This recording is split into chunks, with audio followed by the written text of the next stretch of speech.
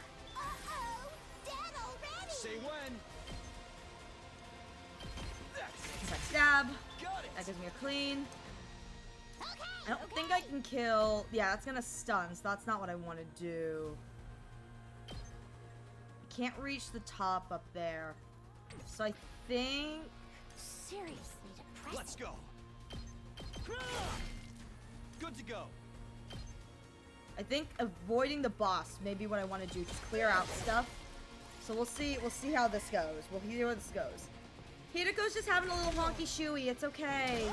So annoying. Just a little nappy poo for Hideko. I mean, she deserves it, you know? Dangerous. She deserves a little honky shoey. Okay. Yeah, I want the stuff that heals Darumi. Yeah, I'm gonna have to go over with Takumi for impact stab on that guy. Cause Let's go. I can't fight that one off. Take 1, my turn. 2. I'll get another one. 3. All right. What is Darumi at? How many more can I get? Good to go. Can I reach impact stab here? I cannot. Shoot. Okay. Looks a little dangerous. This may not be good for her, but I'm gonna see if I can just put her in this range. Okay. Yeah, the stun is fine. That's up. Just as long as the thing doesn't hit her too hard. Yeah, as long as the commander doesn't hit. Ready when you Just are. avoid the commander. Don't look at the commander. Now I have to deal with the commander. I don't know what the play is It's as bad as I here. thought, huh? Maybe I hit them so they're on opposite sides. Okay. To die. Okay. Let's do And this. if I do this, will it hit me if I do that? Let's go. It's not fighting back. It's not fighting back. Here we go. It's not fighting back. Heck yeah. Oh, Let's go. it's not fighting back. My turn. Heck yeah. Okay, okay. got Yeah, this. you're just gonna keep Say stabbing. Stab faster. Let's Stab faster. Okay. Okay. All right. Here's wave 2. So let's see what happens now. Okay.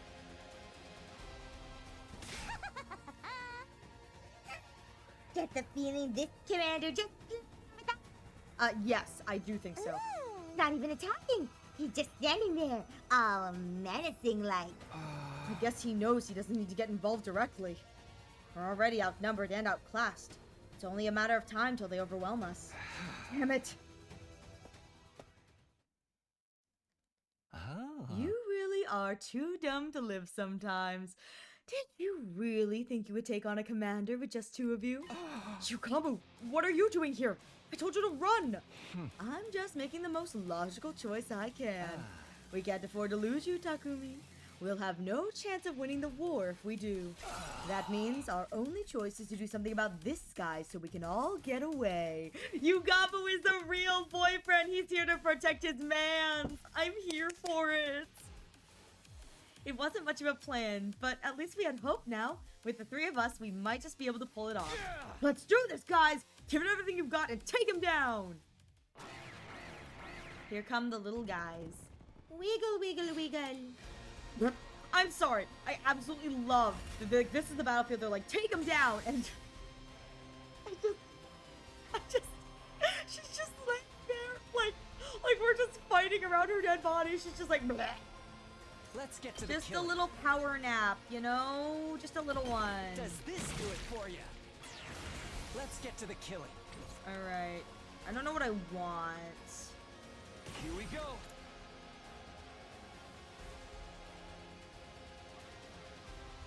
support plus attack times 2 voltage gain. Time for me to move.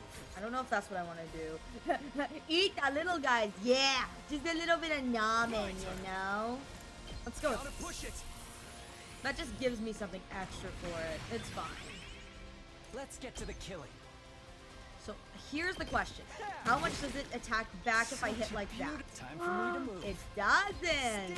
I am out of range as I continue to slap stuff. Yeah, let's do it to it, Darumi. Stab. Get that stabbing on right.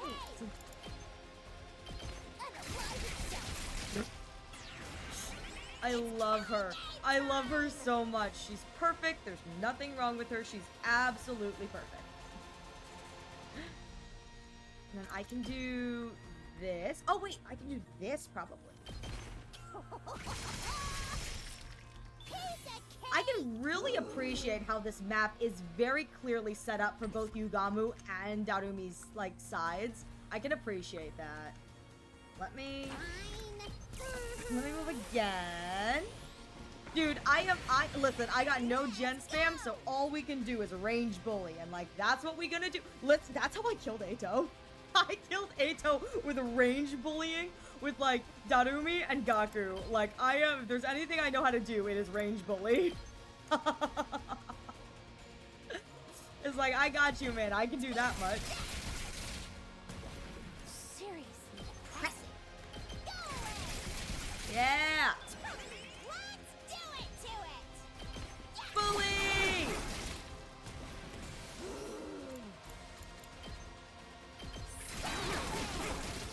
Can't hit me if you're that far away now, can you? Now come closer to me so I actually have to deal with the consequences of my actions.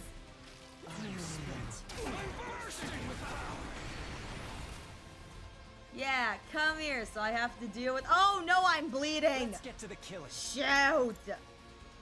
Can this guy be bled? He can be bled. I'm good to go.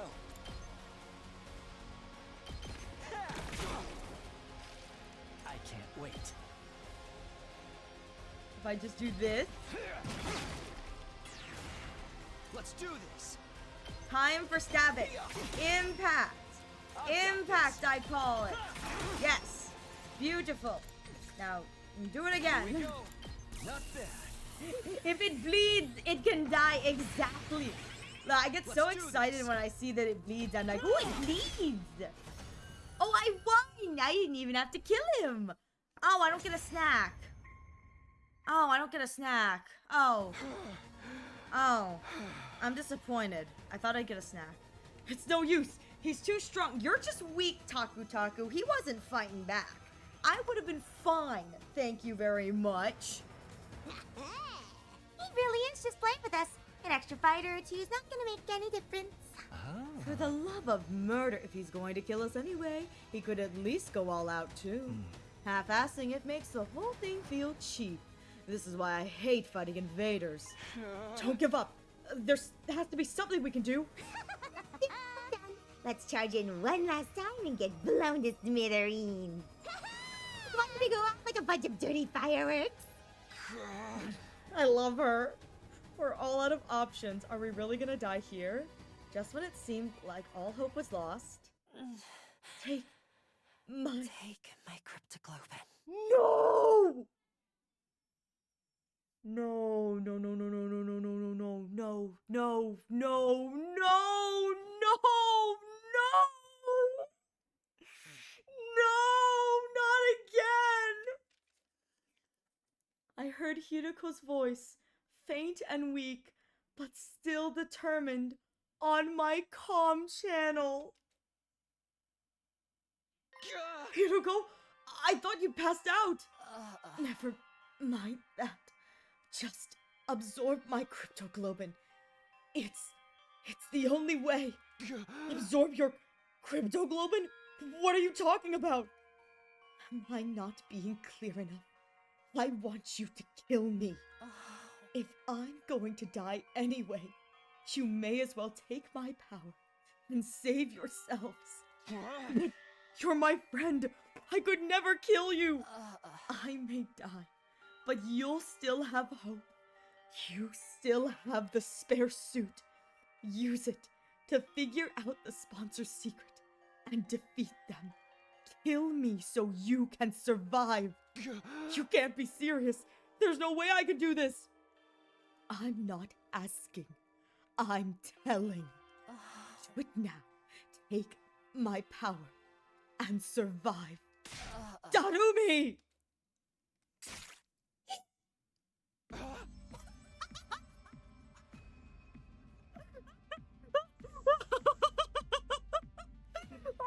I wasn't expecting this face. Girl, I knew it was gonna be Darumi who was gonna do the finishing blow, but I was not expecting this CG. Well, Darumi looks like she's having a great time. I don't know how to feel. I kind of excited for Darumi, not gonna lie. I mean, wait a minute. Okay, this may be the end of the lesbian girlfriends, but let me tell you, Darumi and I are now in the same boat. We both have them living inside us. We both have them living inside us. Darumi's gonna have Hiruko living inside her, and I have Eito living inside me. We're one in the same. We're one in the same. We're one in the same. Is that not how you show your love? Also, I love how Darumi is using one of her kitchen knife weapons. So it's like a giant kitchen knife, a la Sayaka Maizono, just like right into her. Oh my god. It's fine. This is how this works, right? Lesbian girlfriend into gay boyfriend. It's like, yes, we're both, they live inside. This is such a cool looking CG. Hiruko look, oh my god, I can't. Hiruko on the ground just hurts me so much, but Darumi looks like she's having a great day. I love her. She's like, Mistress Hiroko and I get to become one? How can you say you love them if you won't let them suck your crypto globe? Exactly. Listen, this is the Yugamu thing. I only murder people I care about. That's what I've done. I've only murdered people I care about. And Darumi has only murdered people she loves. We're all on this Yugamu. You only kill the people you love. That's how it works here. We don't do this indiscriminate killing. Nah. We only murder the people. We only murder and then cannibalize the people we love. Because that's what we're doing. We're cannibalizing. Anyways, stab. For a moment, I couldn't believe what I was seeing. Believe it, baby. Darumi's having a moment. Darumi had thrust a knife right into Hiruko's back.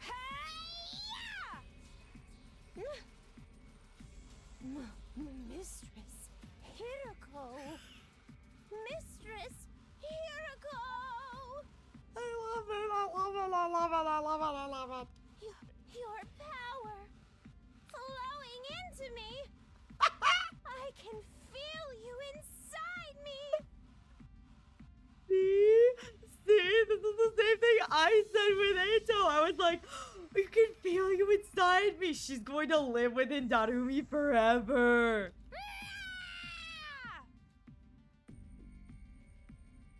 I tried to stop her, but it was too late. As Darumi absorbed more and more of her blood, Hiruko's body began to shrivel and dry up. Man. Oh, man. Never felt this kind of energy before. I'm in the zone now. I feel like I could do anything. Darumi threw back her head and uttered a crazed cry of elation, totally at odds with what had just happened. Don't you realize what you've done, Darumi? You just killed Hiruko! Save the recriminations? Recriminations. No. Shut up, Takumi! Now that it's reached this point, we have to see it through. But Hiruko is... Darumi's overflowing with power right now. She might actually be able to beat that commander. Yugamu was right. Darumi was stronger than ever. She rushed around the battlefield like a berserker, swinging her weapons in every direction, charging at the commander without a slight trace of fear. No one can stop me now. She's now Daruko Shizumiya. Yes! I love that. As she should be. By the time we were able to take stock of our surroundings, We realized the commander was no longer there. Did he just leave? Yeah, seems that way. Had we really won? Somehow it didn't feel real. Relax, he's gone. I don't sense any trace of his presence anymore. Also, this thing Hiroko gave her life to get us is still here, and it's still intact. Yugamu held up the suitcase Hiroko had brought from the school. The most likely had the spare of the sponsor suit inside it. We've done what we set out to do. Make no mistake, this is a win for us. It's just, we had to pay a pretty big price for it.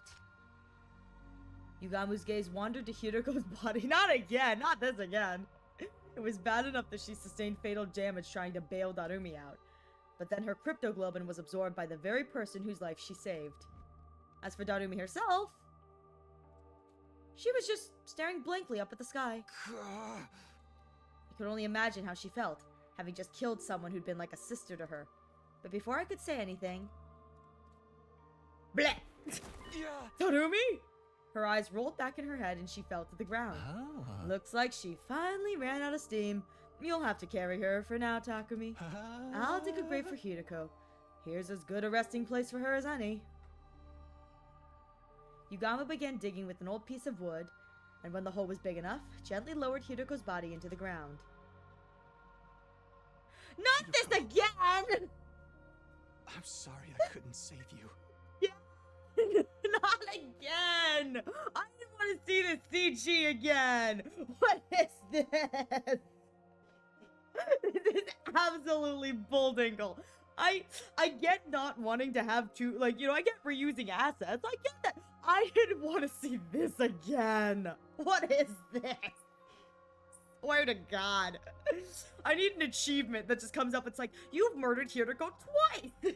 Achievement unlocked. Kill Hiroko again. This is absolutely ridiculous. But I won't let your sacrifice be in vain. I'll use the suit you worked so hard to get us, to figure out the sponsor's weakness, and then... I'll defeat them, and end this game. I promise. Hi, Chi.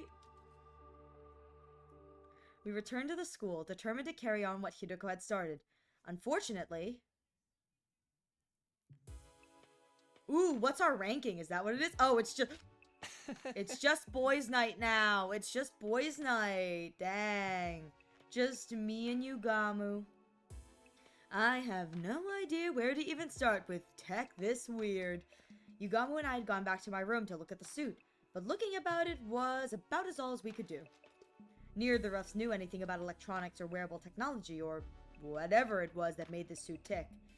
Analyzing how it worked and how it got past its defenses was going to be hard, if not impossible. Well, it's a protective suit made out of some kind of specialized material. That's about all I can say. Yeah, I can't figure out anything else either. How can something this flimsy block our attacks so completely? We worked so hard to get it.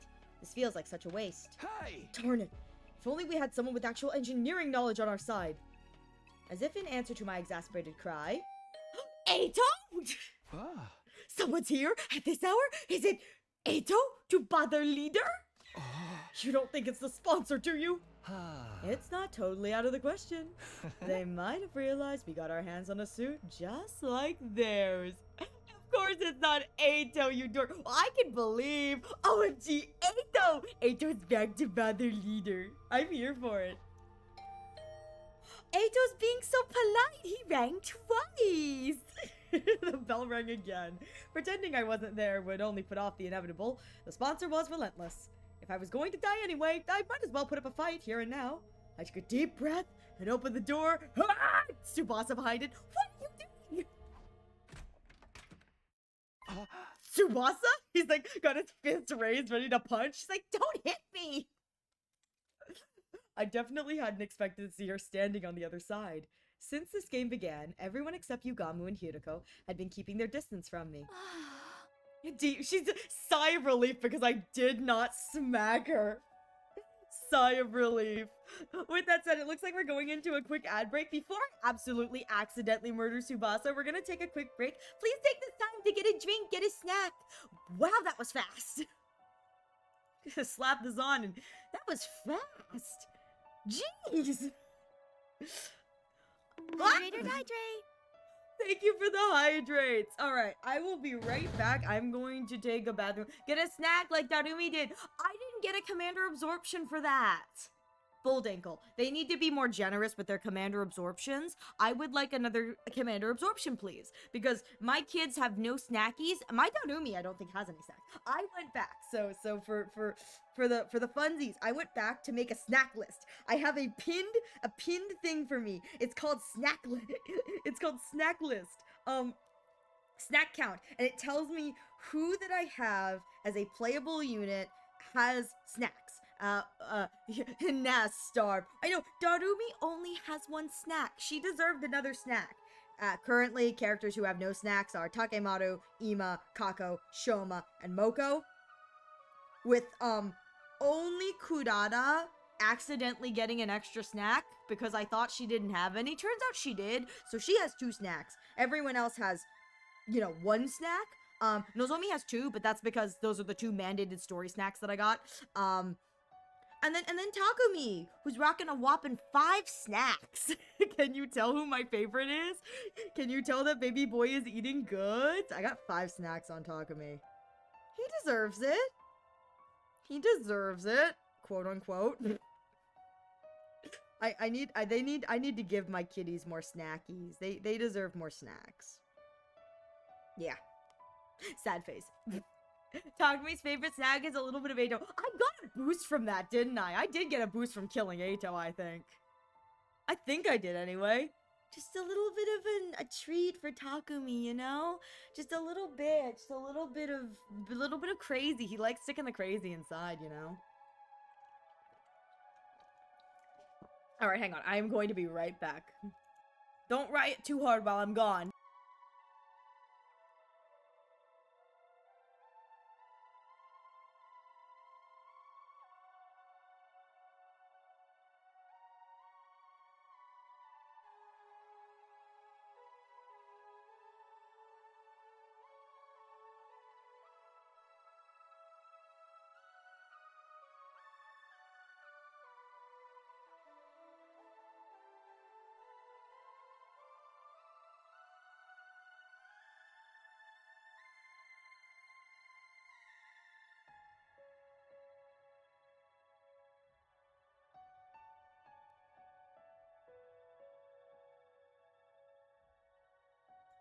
Look at this chaos. Look at this chaos.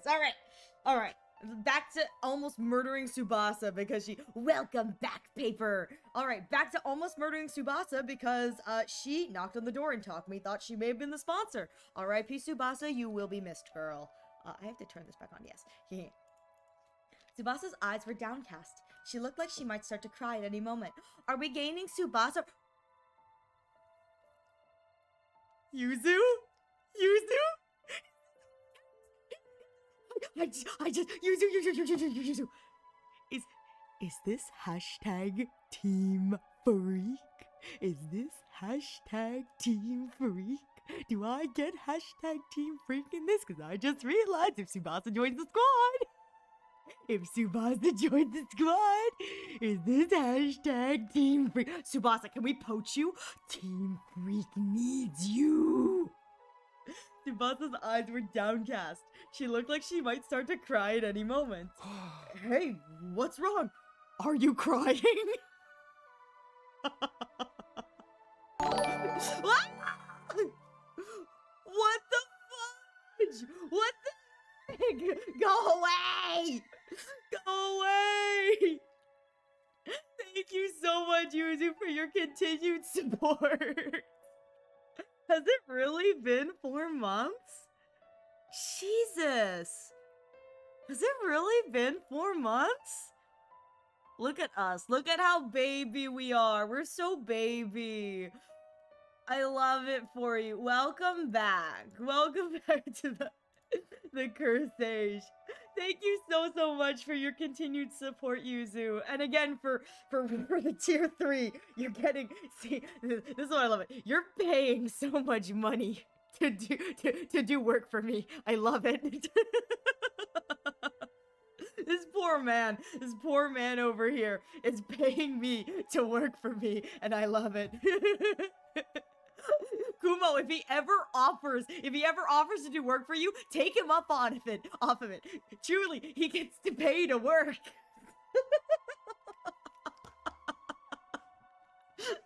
I'm an abusive streamer. I abuse my mods. Yeah, that's what we're talking about. Pink creatures rise up. She already does it. Exactly, that's what you get. But thank you again, Yuzu, so much for your continued support. And happy 4 months to us. Let's just say, like, even worse, Yuzu. Looking at that going, wow, it's been 4 months, is realizing that I've accomplished absolutely nothing in the 4 months that I've played 100 Line. Look at how much I've accomplished. I've done nothing.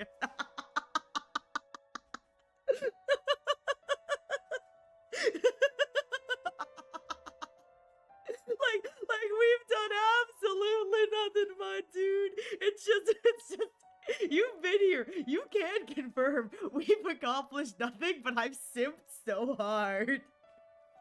Yuzu taught me, for all the lovely people in my chat, Yuzu has been with me since day 1 for 100 Line. Yuzu taught me the importance of impact stab, and let me tell you, that one little tip, he was like, you should unlock impact stab as soon as you get the ability to. I was like, okay, I'll do that.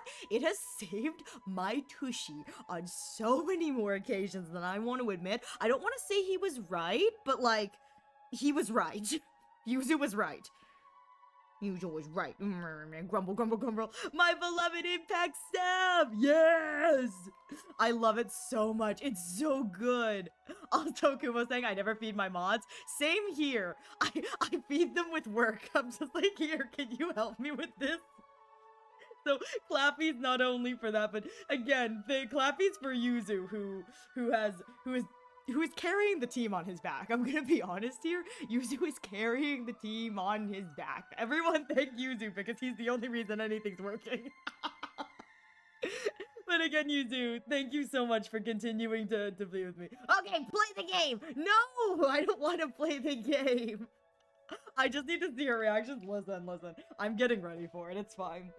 Alright, what's wrong, Tsubasa? Are you crying? Are you crying? Howdy, Tsubasa. You're looking pretty grief-ridden this evening. I swear to God, if I get to learn that they've kicked her out of the squad, I am going to riot. Last time I remember I was in a white van. Shh, don't think too hard about it, Paper. Don't think too hard about it. We here at Dumb Bun Inc. promise we only use the most legal of methods to convince viewers to continue to stick around. Is something bothering you? We'd be glad to listen if you want to talk about it. He's so friendly, I kind of like it. I have a feeling we're not the kind of people you really want to confide in, though. We're horrible at keeping secrets.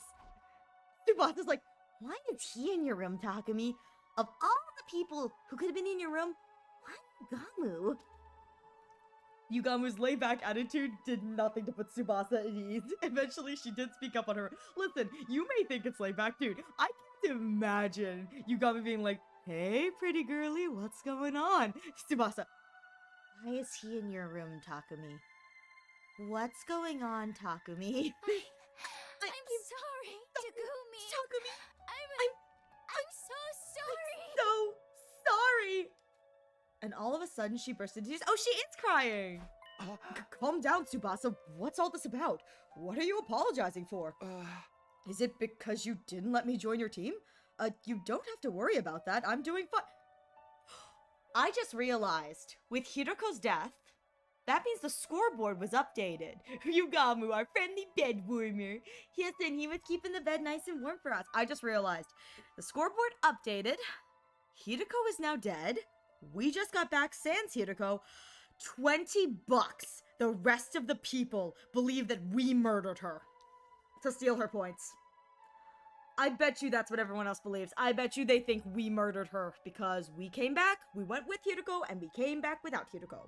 And the only person who could possibly kill Hiroko was Takumi Sumino, Mr. Serial Killer himself.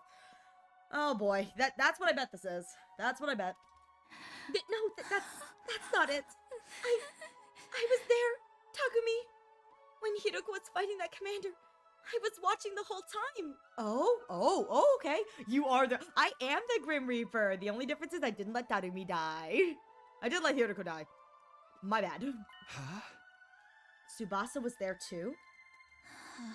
I wanted to help. If I'd activated my hemo anima, I could have used my car to get Hiroko and Darumi out of there and bring them back to the school. But I was so scared I couldn't move. And while I was wondering what I should do, Hiroko got wounded. And then I'm sorry, Hiroko. I'm sorry, Takumi. I just stood there and let her die. I know apologizing won't fix this, but I had no idea what to say. I knew all too well how much it hurt not being able to save someone. That's why I knew nothing I could say would take away that pain. Before I could even try. You're right, Tsubasa. A simple apology isn't going to cut it. Yugamu immediately recruiting her for the team. Like, I need you to take a look at this because none of us can figure it out. Come here. God dang it. Yugamu. You know what? Probably a good thing he was here warming our bed. Because we would have let this go. Yugamu got there first, speaking in a harsh tone I hadn't heard him use before. You didn't save Hiroko when you had the chance. That also put our lives in danger. That's not the kind of crime you can just wipe clean. Letting someone die is basically the same as killing them. Says the man who wanted to abandon Darumi. Says the man who wanted to abandon Darumi. Dang. And you had the gall to give Takumi the cold shoulder. At least he still has a shred of human decency in him. That's more than I could say for you. Yugamu, I know you're mad, but that's going too far. Tsubasa already feels terrible. She doesn't need you making it worse. no, it's fine, Takumi. He's right. I'm always like this. Whenever there's any kind of conflict, I just go with the crowd. When Gaku died, I suspected you because that's what everyone else was doing. It was the same when we decided to form teams. Everyone said to stay away from you, so that's what I did too. I never stand up and make important decisions for myself. And now, Hiroko is dead because of me. Tanumi's probably heartbroken too. I could have stopped all that from happening. Wow, she really did see everything. She's probably still in shock. Darumi's having a great time. Yeah, but Tsubasa doesn't need to know that. You're right. Tsubasa doesn't need to know that. I'm a terrible person, aren't I? Treating my friends' lives with so little respect. It's so disgusting, it makes me want to puke. I hope you got my class back with it. You're right, you are disgusting. Tsubasa didn't stop at dry heaving. She vomited all over the floor. Tears still streaming down her face. Well, guess I have to clean my room. Amazing. Takumi, you jumped right in to fight that commander and try to save Hiroko. In Tsubasa's defense, Takumi does have 100 days behind him. Takumi has done this. He's done this for 100 days before. She has not. She's done this for 30. Now clean that up. Exactly. Like, clean that up now. I can't believe I've been so awful to you all this time. I'm so sorry. I'm sorry, Takumi, for everything. I'd be lying if I said I wasn't ready to completely forgive Tsubasa and call it all water under the bridge. But I wasn't going to hold anything against her. Not when she was already suffering this much. Just the thought that I was still capable of some kind of compassion was a comfort in itself. You can cry all you want. It's not going to ease what you did.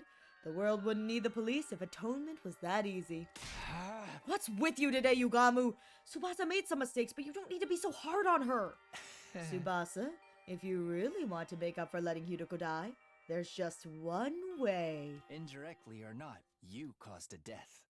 Now you have a duty to save lives instead. Yes! Save lives? But how do I... Just a suggestion. But how about you join up with me and Takumi?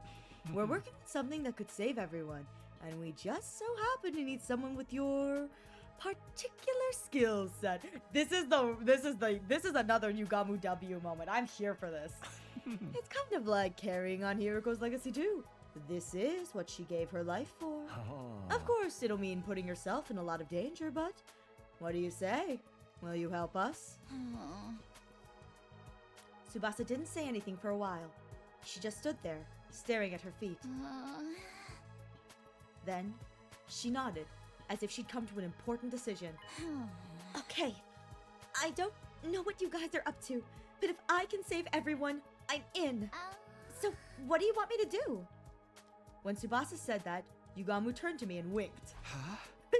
Talk to me. What are you? Yugamu, I've been playing you from the start, boy. Now it makes sense. He made her feel worse so she'd feel like she had no choice but to join us to atone. Manipulating. Gaslight gatekeep girl boss. I can't say I like that he manipulated her feelings like that, but we do need all the help we can get. Listen, Yugamu's just into the gaslight gatekeep girl boss. Let him have this. He's doing great. Here's how it is, Tsubasa. I told Tsubasa all about our secret plans, how we'd formed an alliance to take down the sponsor and end this game, and how, thanks to Hiriko, we now had a spare of the kind of suit the sponsor wore. A spare suit? Whoa, awesome! It's the real thing! I see! Hiriko risked everything to get this. Yeah, but this stuff isn't really our area. We've got no idea what we're supposed to do with it to learn anything useful. What do you think, Tsubasa? We need some kind of special machinery to analyze this thing, or what? Maybe we should take it to the metal shop? We don't want anyone to find out we've got this, though. Somewhere we can investigate without being seen, huh? I might be able to help with that. You see, there's a secret lab. I'm pretty sure I'm the only one who knows about it. When you guys see it, it'll knock your socks off. It's that crazy? You'll understand once we get there. Come on, I'll take you there now. Follow me. Team Freak! Team Freak! We gathered up the suit and left my room, letting Tsubasa lead the way to the secret lab she'd found. Oh, we're in the gym! Oh? Finally, we arrived at the race stage area in the gym. This is your secret lab? I guess people don't come here all that often. Back up, guys. You're gonna fall. Go stand by the edge for a sec. Fall? Fall where? Into the giant hole in the floor she's gonna open? Tsubasa shooed us off the edge of the stage, then knelt down and began pulling on broken floorboards. Hi, Reika! At once, the board came loose and then... a hole? Peeling back that one board had somehow made a huge hole appear in the stage. I happened to find a map of this room while I was fixing the corpse recovery drone program using the war room computer. Sorry to have kept it a secret all this time. I always wanted a place like this that I could have just all to myself. No, you made the right call. Now we have somewhere we can talk without worrying about being overheard. Dee Dee, stay out of my secret laboratory! Dee Dee! I love that. Me too. I was thinking the same thing. Good morning, Reika. I hope you're having a wonderful day. I'm gonna warn you, try not to be too shocked by what you see in there. Seema? Even if you are, try not to scream. It's like an echo chamber down there. Shocked? Scream? What in the world is in this lab? I don't even know if I can explain it all that well. It'll just be easier to show you. There's a ladder leading down. Come on, before anyone sees us. Sure. We followed Tsubasa down the ladder and into the secret basement room. Sure enough, what greeted us at the bottom was something I'd never have imagined.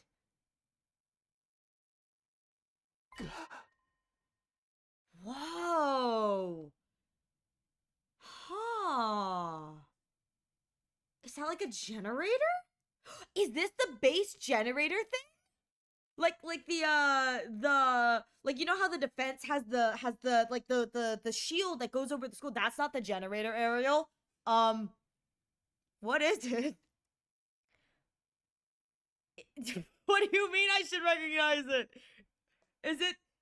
Is this one of the cannon fire thingies? I had to hold myself back from letting out a wordless cry of surprise. Inside the lab was a large... Oh! I only saw it one thing. I only saw it once. It looked like a large kind of spaceship. This is the escape pod.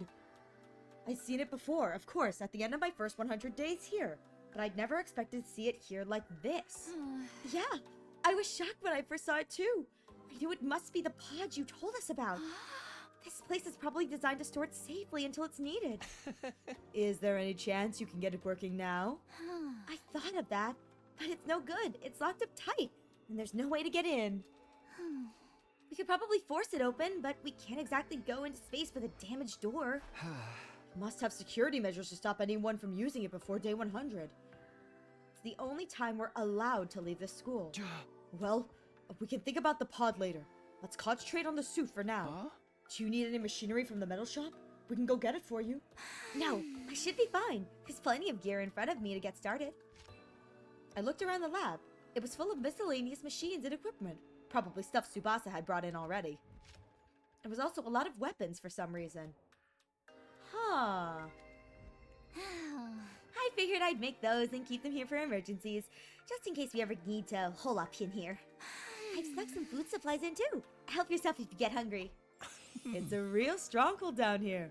You'll make the perfect HQ for the Anti-Beefucker Club. So, how are you going to investigate the suit's capabilities? You got any experiments in mind? You basically want to know how to break through the suit's defenses, right? The fastest way to figure that out is to try out a bunch of stress tests and see how it holds up. By testing its resistance to stretching, pressure, elastic, and plastic deformation, we can start getting a better idea of its fracture toughness. Which, considering I know what the suit does, deformation, fracture? Some of those terms were lost on me, but at least one of us knew what we were doing. This place has a lot of secrets. There's so many secrets. I look forward to all the secrets. Okay, well, let's get started. Figuring out the suit's weakness is the only first step. Once we've done that, we're taking the sponsor down. We spent the rest of the night testing and analyzing the suit any way we could. But in the end, it was all for nothing. What day is the culling? The next morning. Oh! I guess today is the day. As long as I don't find a secret room of secrets. Oh, the secret of secretest rooms. The super secret. I made my way to the leisure lounge where the sponsor was loafing around as usual. Takumi Sumino, what are you doing here so early? Did you miss me? Day 69. You're right. I have to get to day 69 to find the secret full of secrets. You could say that. I wanted to see you anyway. Do you have time to talk? Hardly a respectful attitude to take towards someone in my position. But I'll allow it. You are one of my most accomplished hunters after all. Hunter? Me? No need to be modest. Just take a look. The results speak for themselves. The sponsor gestured to one of their bees and brought up a display of the leaderboard. Because Hideko's gone. Honestly didn't expect you to gain this much of a lead so quickly. Yeah, cause we did that whole big bee-friendly kill thing, and Hideko is now no longer here. Oh man, Shoma's still in last though. I'd look away spoilers, but Ariel told me you want all the spoilers. Listen, yeah, Kaede's here for the spoil. Yuzu, not only is Kaede here for the spoilers, but she looked up Eito Outski and immediately regretted it. She's like, what is this CG? I go, I don't know what you're talking about. I haven't seen it. So she knows even more than I do. Kaede's rocking all the spoilers with none of the context, so Kaede's gonna have a great time. Kaede is enjoying... So I may or may not have... Listen, Kaede knows the fun stuff. I may or may not have shown her I'm Moko Majiro. And when we get there, I said, Kaede, when we get to this part, I bet you'll know exactly when it happens, when it starts happening. They lay it out pretty good that there's something wrong. But there is going to be someone who will probably be joining us who does not know it's coming. So we get to experience that, and Kaede gets to sit pretty knowing it's happening and watches all of their friends, watches their friends lose their minds. So it's gonna be fun. Listen, we're all Moko Majiro. We're all Moko Majiro here. I honestly didn't expect you to gain this much of a lead so quickly. The advent of a dark horse like yourself makes this game that much more exciting. Me? A dark horse? At some point, I'd made it all the way to number 2 in the rankings. Which, I'm gonna be real here, I was at number 3, 4 yesterday. Like, number 2 is not that big a jump. Moko was in front of me, and Hiroko and Darumi were above me. Like, yeah. I'm Moko my dear, I'm Moko my dear, I'm Moko my dear, I'm Moko my dear, I'm Moko my dear. I'm Moko my dear.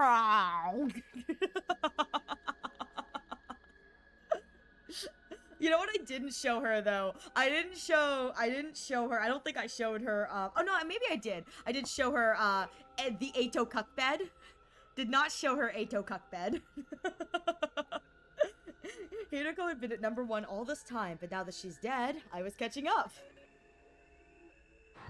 You've made impressive contributions to my little game.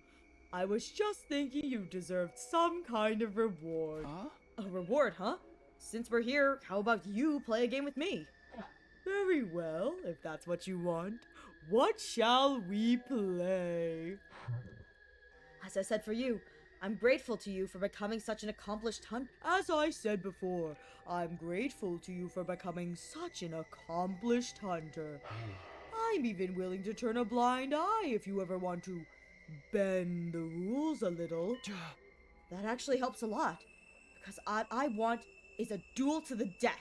I'm going to fight you, and I'm going to win, and then I'm ending this stupid game of yours once and for all. So, it's come to this. Very well. Activate your class armor and hemo anima. Attack me all you want. Your sword is no more threat to me than a blade of glass. The sponsor clearly didn't consider themselves in any danger. They stood there radiating absolute confidence, knowing that nothing I could do would hurt them. Nice of you to be so laid back about it, but I won't be attacking with my sword. I'll be using this crossbow! I brought out a crossbow Tsubasa had made with the Gift-O-Matic. Normally, using a conventional weapon like this would be pointless, especially against an invincible opponent like this sponsor. Fool! What are you thinking? To turning something like that on me? Such insolence will not stand! A hunter should use hemo anima! Just like that, the sponsor's confidence demeanor vanished, and they began to panic. Looks like we were right about the suit's weakness. Oh? We performed every kind of stress test we could think of on Spare last night. We discovered something very interesting. I knew it. This suit isn't actually all that strong. It'll distort from just a little force. And it's not that much tougher than regular protective suit. A long knife or something could probably cut it through it pretty easily. That doesn't make sense, though. If the suit is that weak, why don't any of our attacks work on it? Is it Spare one a fake? Maybe. Is it actually different from the sponsor's one? No, it's the real thing. The material is the same as what the sponsor wears anyway. So why is this one so much weaker? I think it's not weak so much as built for purpose. What do you mean? Ever since I saw the suit, something about it has been bothering me. It looks like some kind of protective gear. So, what is it supposed to protect the wearer from? Wink, wink, wiggle, wiggle, wongle, wongle, parallel leap? Not sure I follow. Workers at nuclear power plants wear suits to protect themselves from radiation, right? And firefighters have ones to protect against high temperatures, and divers have one for water pressure. Protective suits are made with specific hazards in mind, stuff that's only a threat in certain environments and scenarios. There are not a lot of use outside those scenarios. Have you ever felt an actual radiation suit? They're basically paper thin. I think it's the same with this suit. It's designed to protect against one particular threat and nothing else. Protective gear for a specific threat. I desperately tried to think over what Tsubasa had said and what it could mean. What kind of scenario was this suit built for? That was obviously enough to protect the sponsor from our attacks. The first time we fought them, we'd attacked with every bit of our hemo anima we could muster. But at the end of our assault, the sponsor was still standing without having taken the slightest bit of damage. It was like our attacks, our hemo anima, had no effect at all. He had it! Takumi had his light bulb moment. And then it hit me, like a bolt from the blue. We knew what this suit was for. I knew what threat it was guarding against. Ah! Of course, this suit is... That suit is designed to repel any and all chemoanima attacks. But the trade-off is that it's weak against regular attacks, isn't it? You're letting your imagination run wild. I am invincible. Your pitiful intellect cannot hope to understand my power. The sponsor's voice was calm, but they were clearly shaken. I had no doubt we were right about this. Hey! I only wish I'd noticed it sooner. The suit only blocked chemoanima attacks, not physical ones. It was such a simple weakness, but I could see why I hadn't thought of it until now. Our first encounter with the sponsor had totally demoralized us. We attacked them with everything we had, our very strongest attacks. And not one of them had worked. This person is invincible. It's no use trying to fight them. That was the idea that had been implanted in our heads that day. After sowing that seed of doubt, we all accepted that we had no choice but to do what the sponsor said. But now, we know the truth. Once a trick is exposed, the con artist behind it is finished. Just like this game. I'm warning you, Takumi. Stand down now, and we can forget this ever happened. This is for my friends! I pulled the trigger and fired off 3 arrows in quick succession. Hey! Direct hit! They pierced the suit and buried themselves in the sponsor's body. There was no hiding it now. My attack had clearly done some damage. There were holes in the suit now. We weren't dealing with an invincible opponent after all. We did it! We did it! Did you see, Hideko? We broke through the sponsor's defenses. Not bad, Takumi Sumino. I'll confess, I didn't think you'd ever figure out the secret of my suit. For this, at least, I must congratulate you. Chief, thanks. It's an honor. But it's your death I want, not compliments. Me? Die? Don't be ridiculous. The game has only just begun. And you're forgetting something, Takumi. This suit isn't the only weapon I have at my disposal. I still have... Oh, here come the bees! Here come the bees! I heard a familiar cacophony of buzzing and beating wings as the bees flew down from the ceiling. They sounded angry. I'd broken a rule after all. I'd injured the sponsor. My suit may not be an immovable object, but my bees are as unstoppable a force as ever. What now, Takumi Sumino? Do you think you could defend against this? Yugamu, please! Yugamu, please save me! Yugamu, please save me! No, there's nothing I can do about your bees. If they attacked now, I'd be riddled with holes and have every last ounce of my blood drained. If they attacked me, that is. That's why I'm tagging in. Good work, Takumi. You played your part beautifully. Yo! Yo, Yugamu in the suit! But against someone with the proper protection, things wouldn't be so simple. What? Who are you? Why do you have that suit? It's me, Yugamu Omokage. Guess you can't tell because of the voice, huh? Apparently, the voice changer came as standard with these suits. This one distorted Yugamu's voice to sound like the sponsor. We decided to borrow one of your precious suits for a little while. It seemed like the best way to stop me getting turned into a pincushion. The Beast Singers were powerful, that much was true. But that was because they'd been augmented with chemoanima. Despite a tough and grandiose appearance, it doesn't quite have the hardness to match. The joints snap out of place if you even look at them wrong, and the stinger comes off without much effort as well. It's as fragile as life itself. But it can't be so weak. The bees killed Kudara like it was nothing. Their bodies were likely enhanced by some supernatural means when they were still alive. Supernatural. In other words, chemoanima got cooked by Yugama and R.I.P. Hiroko. Listen, this is Hiroko's brilliant plan coming into fruition. She may not be with us now, but her spirit lives on. We're gonna cook him. The suit repelled any and all chemoanima attacks. With Yugamu wearing one, the bees were no threat at all. You in that suit have given us a lot of trouble. Now we're using the same technology to defeat you. You know how it is. What goes around comes around. Insolence! This will not stand. Don't you realize who I am? No, I don't know who it is under there, buddy. That's the thing. I've only done 2 routes. I don't know who's under there. I am the one who spreads death across the planet. The all-seeing, all-knowing Game Master. Yeah, I'm gonna have to cut you off there. We really don't have time to listen to your final monologue. I'll take it from here, Takumi. Go! Right. Charge! We both started running. It's back to you! Don't you realize who I am, me? No, I don't really. I've only played through 1 route. Error response. Not really. I only played through 1 route, so I have no idea who you are. Elevate the Pikachu. Hey, Pikachu! Takes off mask. Ato.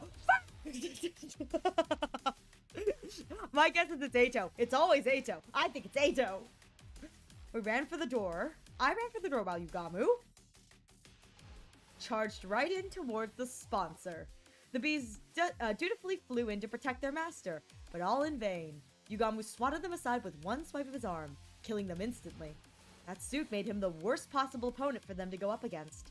Finally, Yugamu reached the sponsor, and then opened his clenched fingers to reveal he was holding something.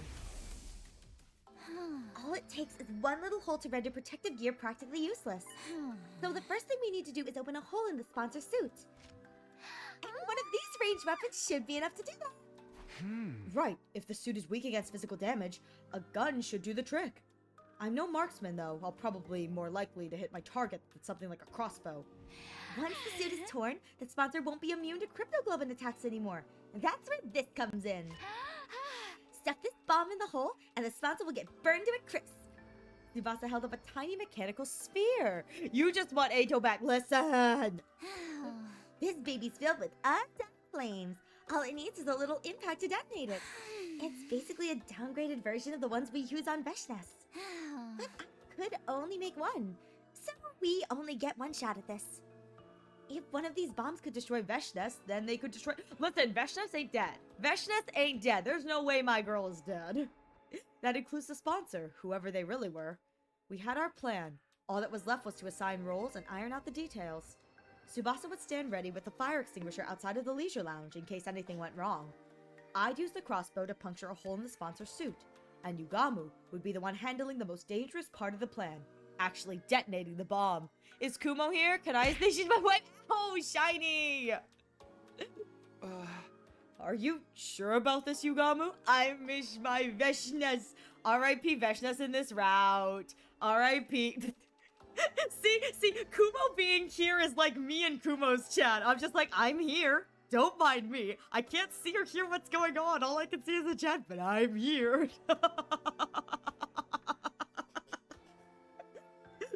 we're both of us, our little ears poking out of the bushes. We're like, we're here, we're here. Hi, Shiny, how you doing? Listen, man, you can't get away with this. We see you drooling over there for Miss Veshnes. We see the drool. We see you. Are you sure about this, Yugamu? You'll have to get really close to the sponsor to put the bomb in their suit in the first place. If anything goes wrong, you'll be left wide open. Don't worry about that. I've gotten really good at ramming stuff in holes that look like that. Yugamu. Are you just trying to seduce Takumi? Are you just trying to seduce? You're just trying to remind Takumi that regardless of what happens, he's still a bottom.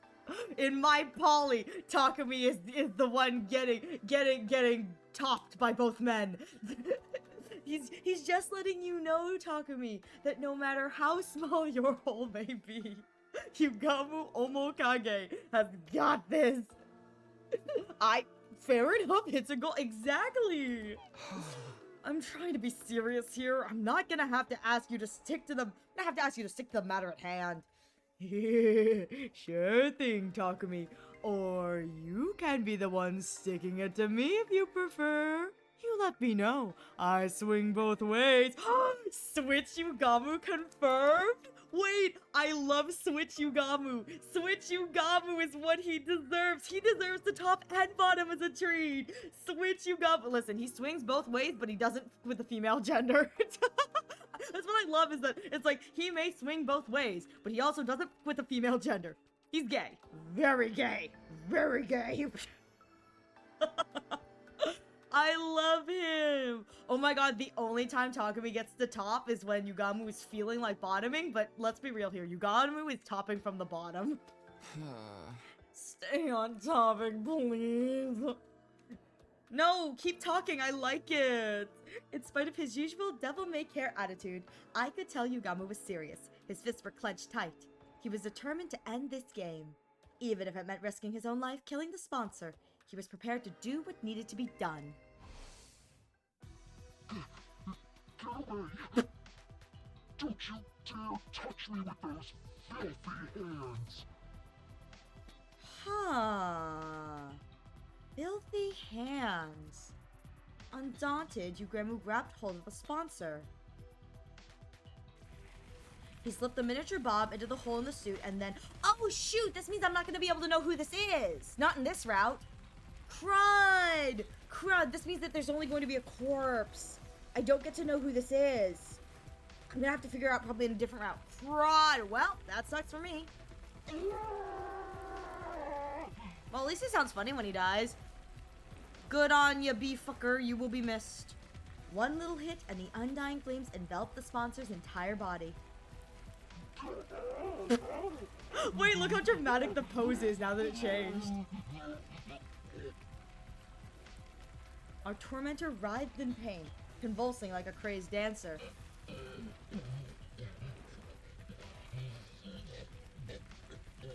I'm loving these sound effects. I'm loving the vocals. I think it's great. At some point, the sparkler's vocal cords must have burned away. They weren't screaming anymore, just making hollow choking noises. Even with the flames eating away at every fiber of their being, the sponsor held on to life for as long as they could. But finally...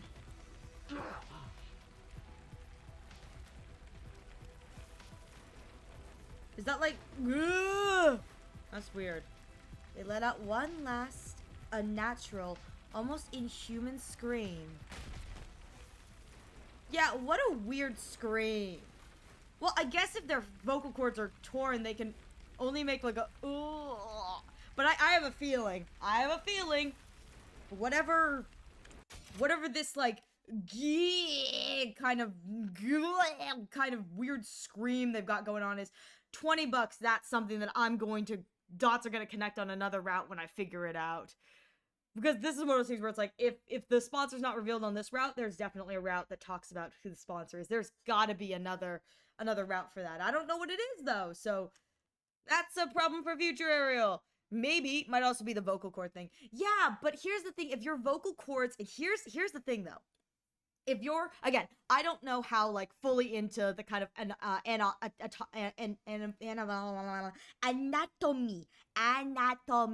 It's being Batman! Exactly! I don't know how into anatomy these guys made this game, but they're pretty good about covering their bases.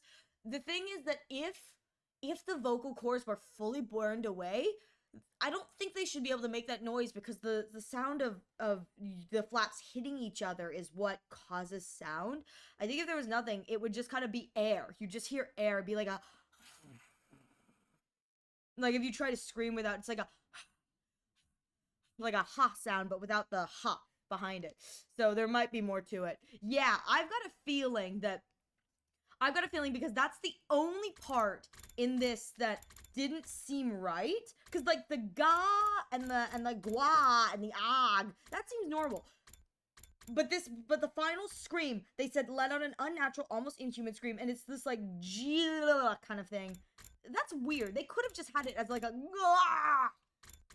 But that's weird. So my thought process with this, particularly, my thought process for that is that I bet you there's going to be another route that links back to this, because obviously with that suit, I know that the suit means parallel leaping. So my assumption is there's probably another character who parallel leaps in a different route, and there's probably something that cues me into the fact that they're using it, probably in a route where maybe everyone knows about the parallel leap ability. So that'll be something for future me to figure out, you know? I stick. No, Monokuma, no. Always possible. Listen, if there isn't, I'm gonna be real upsetty spaghetti if they just leave this as like a thing that we as the fans get to speculate on, you know? If it's just like a, and then he died, you'll never know, and we're not going to mention it again, but, you know, I'm gonna be real upsetty spaghetti and sad. It's gonna be sad. Oh, and they've been charred. I don't even get a snack. I don't even get a snack. R.I.P. Monokuma, you will be missed. You will be missed, Monokuma. What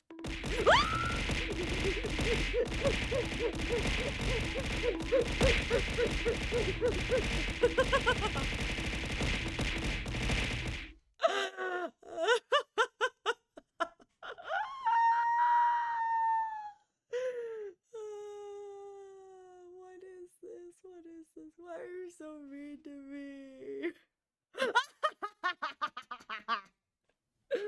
Oh no! It seems that Monokuma has vanished. Whatever shall we do? What's a Monokuma?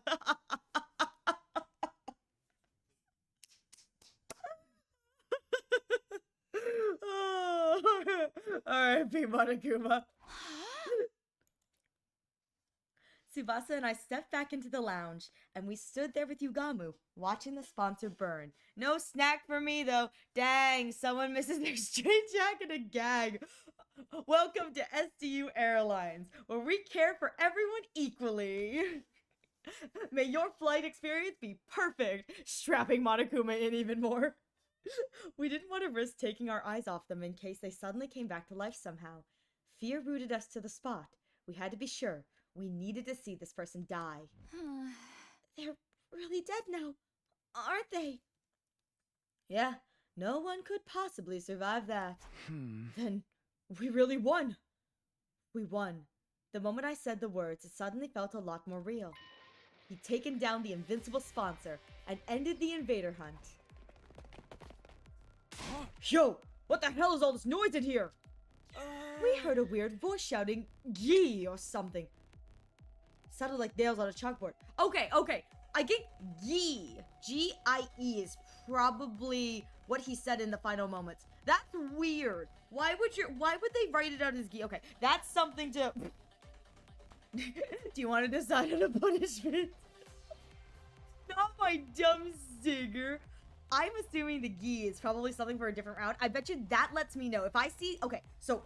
Someone remind me in the future, when we get to Ariel finally gets to more routes, if we see the word G-I-E or something similar to that, I'm going to assume that is probably the same route that whatever this sponsor came from.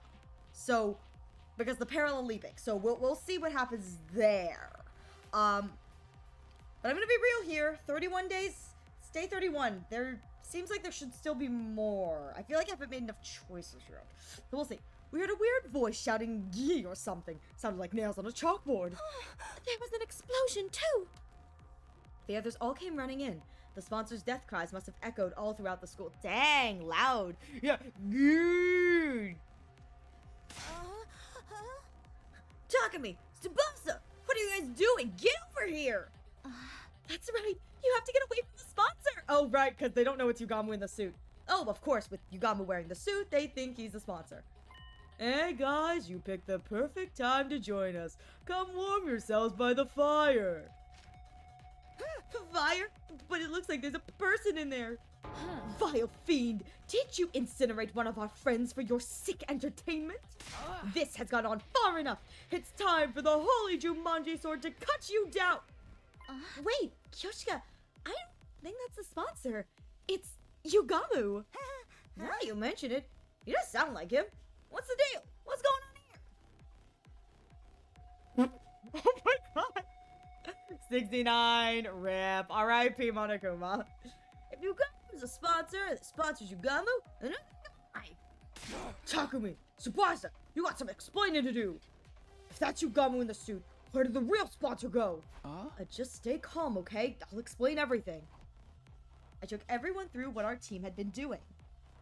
Starting with me, Yugamu and Hiruko forming our secret alliance. Then, how Hiruko somehow knew a way for us to get our hands on a spare version of the suit. Oh no, Hiruko.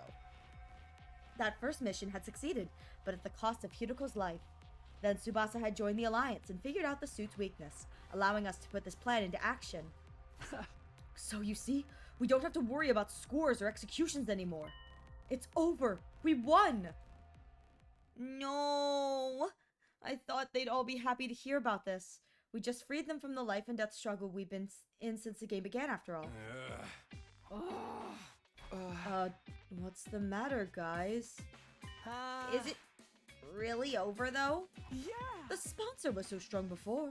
It's hard to believe you killed them just like that. Right. And we didn't see it happen for ourselves. You don't think we're lying, do you? No, that's not it. It's just... It's more like all this is happening so fast, and we weren't there for much of it. Doesn't really feel real, you know?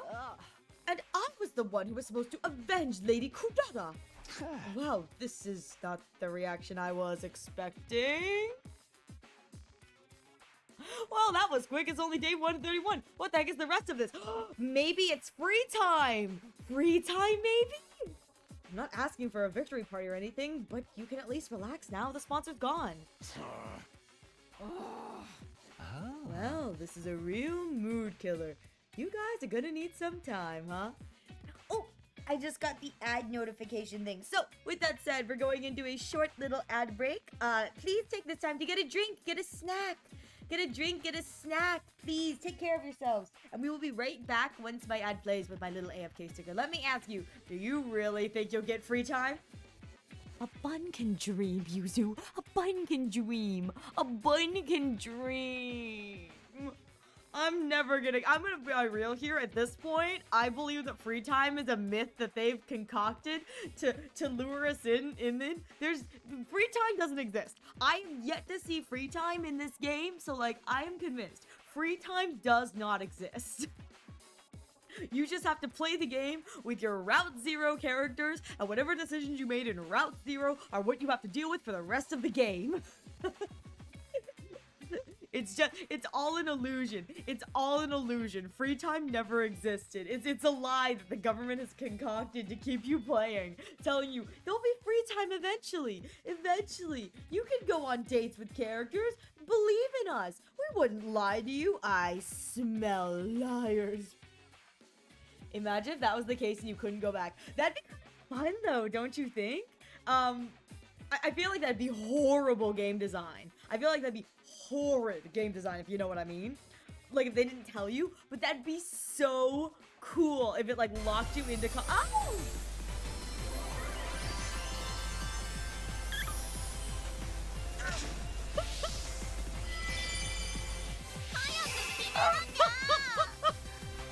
Thank you so much, #1 bestest fan.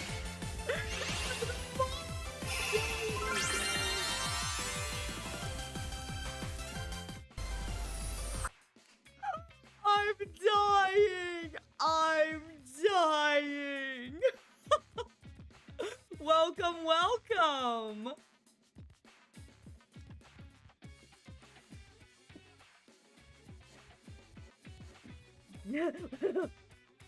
Hi! #1 Beshness fan, have you ever played this game before? It's called 100 Line Last Defense Again. First shot my ass.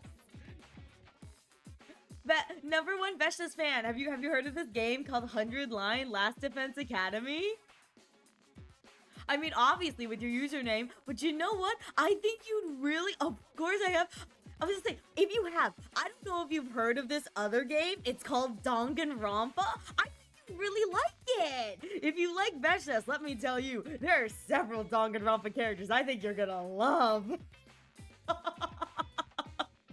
Dangin', what now? Dangling Grandpa, you know? Dangling Grandpa. It's like the hottest new Vigimo game on the market.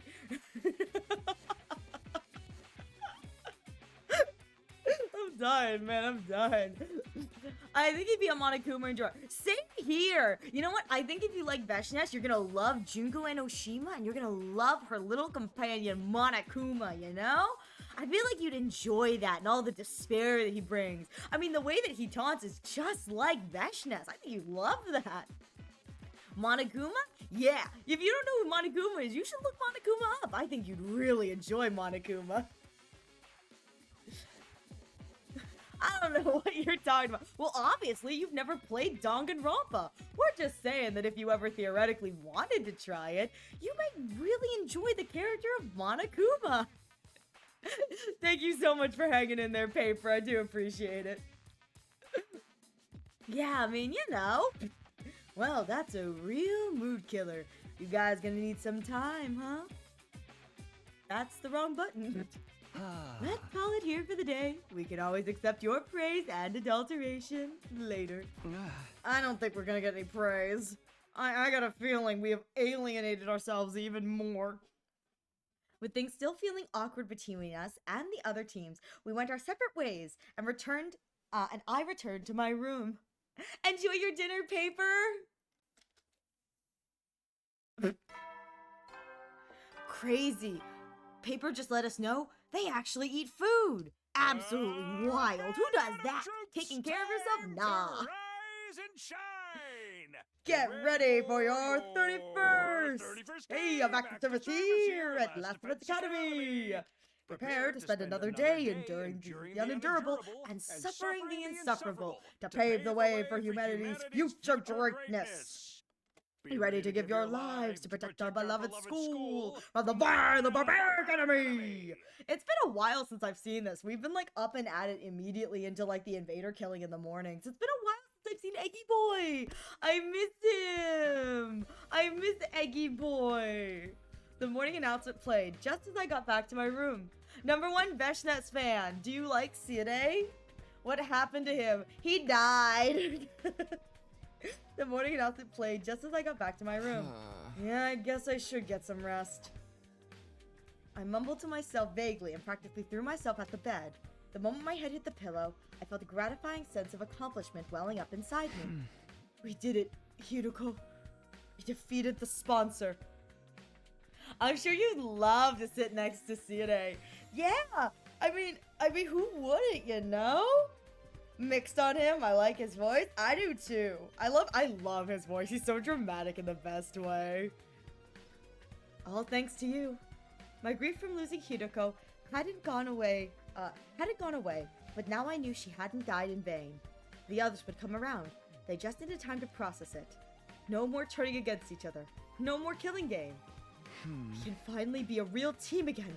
Maybe even friends. I need to know how Darumi's holding up post this. Like, I gotta know if Darumi's doing okay, because this is... yeah. Comforted by that thought, I closed my eyes. From here on, we'd all live a fun, peaceful life. That's how I wanted the rest of our 100 days here to go. Fun and peaceful life. You're dreaming. Just like the better times we had last time around. Maybe we could hold another barbecue party. We can't! You wanna know why? Because for some reason, Gaku and Eito were the ones setting up all the team building activities. And they're both dead. They are both dead. We cannot have another party. Gaku and Eito were the ones who were always setting them up. No more parties for us. Ah!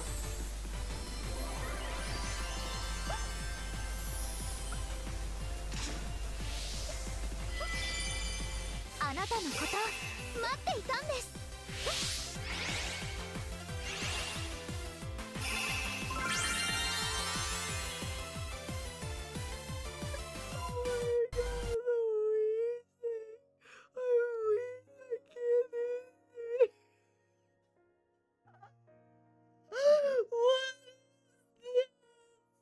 I'm gonna kill it.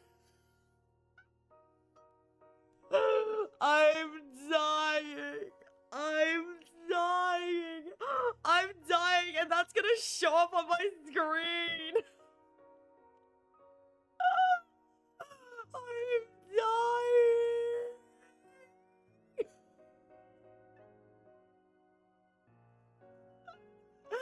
There's a reason I slice and dice, and this is why. I can't. I hey, what is this? What is with these bottom accusations, my dude? Oh my god, how dare you? I only follow bottom bunny. How dare?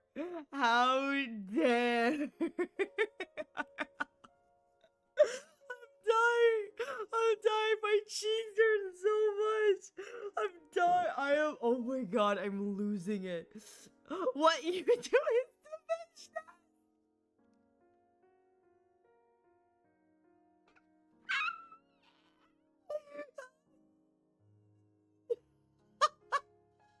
What is this one-sided conversation? What is this one? I'm sorry. Oh my god. I'm so sorry. I need a moment. I'm dying. I'm back, by the way. Welcome back, Monokuma and Monokuma and Monokuma and Monokuma. Is the twist of this thing revealing that at the end of the day we are all Monokuma? Am I Monokuma? Is Kumo Monokuma? Are we all Monokuma? I can't stop laughing.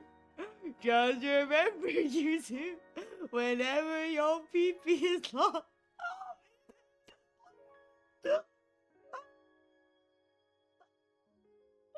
I'm dying. Nah, Kumo and Monica pushing the bottom like you. R.I.P. Kumo. Why is Kumo catching strays?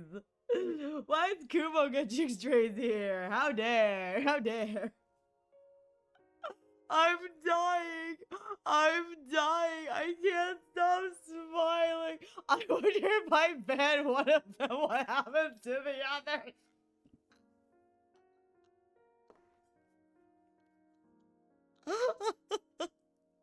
What the heck?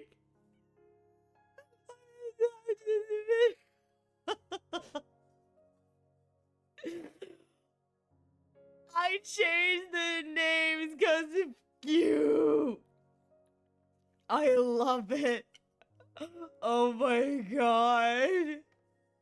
Monoguma has gone full Delulu mode. Just a little Delulu for the Berlulu.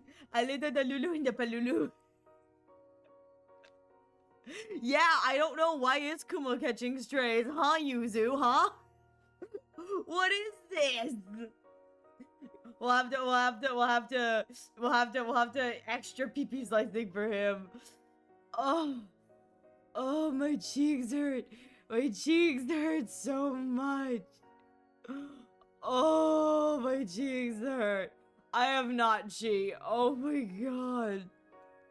Okay, I need to stop smiling. I need to stop smiling. I need to. Oh. She had to play League. She earned Veshnas for a month. Not only did she have to play League, she had to play with Yuzu. She had to play with Yuzu. That right there, she deserves it. Oh my god, I'm just. Oh. Okay. All right. I should. All right. Oh my god. Okay. Does this character ring a bell? Oh, he's the voice actor for one of the Boku no Hero guys. Yeah. I don't know much about My Hero. I'm sorry. I don't know much about My Hero. Sorry about that. Oh my god, I'm dying.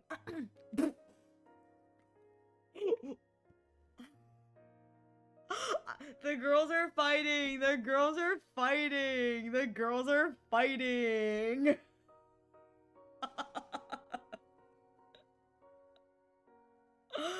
I'm dying. I am dying. I am dying. I am dying. Okay, okay. I gotta...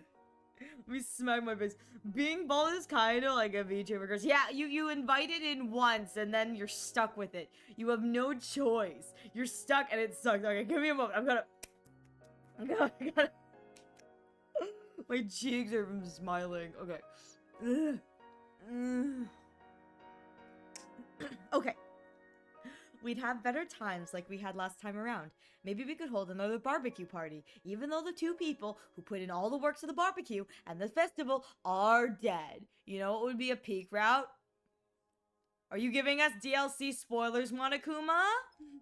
You giving us DLC spoilers? Or a festival?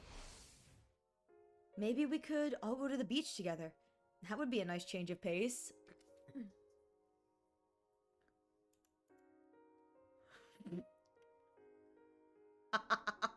I saw the message. I like that. Still imagining all those different possibilities. I felt myself drifting off to sleep.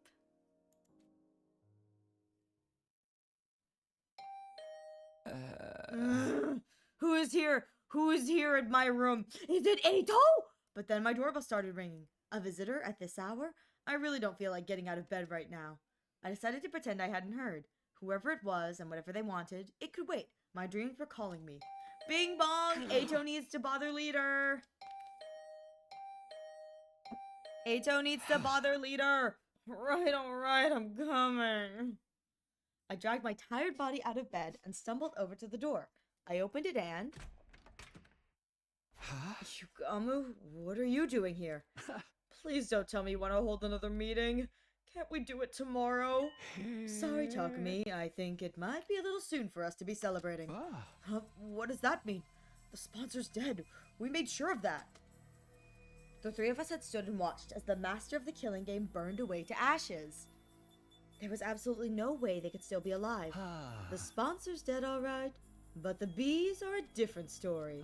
While we were fixated on watching the sponsor die, they all flew off. Some of them might still be lurking in the school somewhere.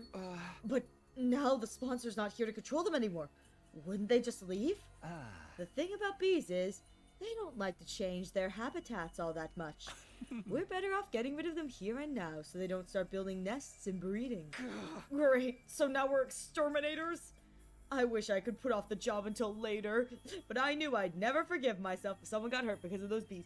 Bee fucker may be gone, but the bees remain! Alright, I guess we should look for them. How are we going to do this? I'll handle the schoolyard and the rooms on the first floor. You take the second and third. If you hear even the tiniest hint of buzzing, get out of there and come find me.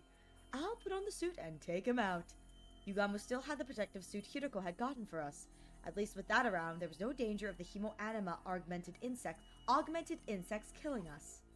With that, Yugamu and I set out to check the campus for bees.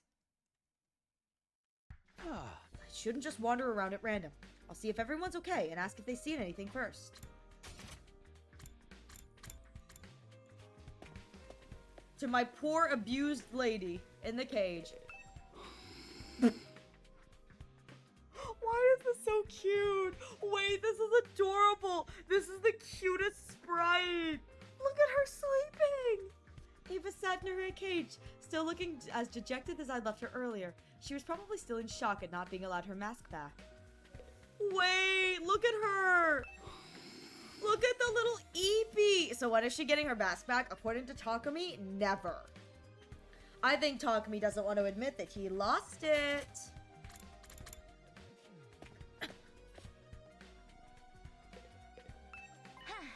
Takumi, perfect timing.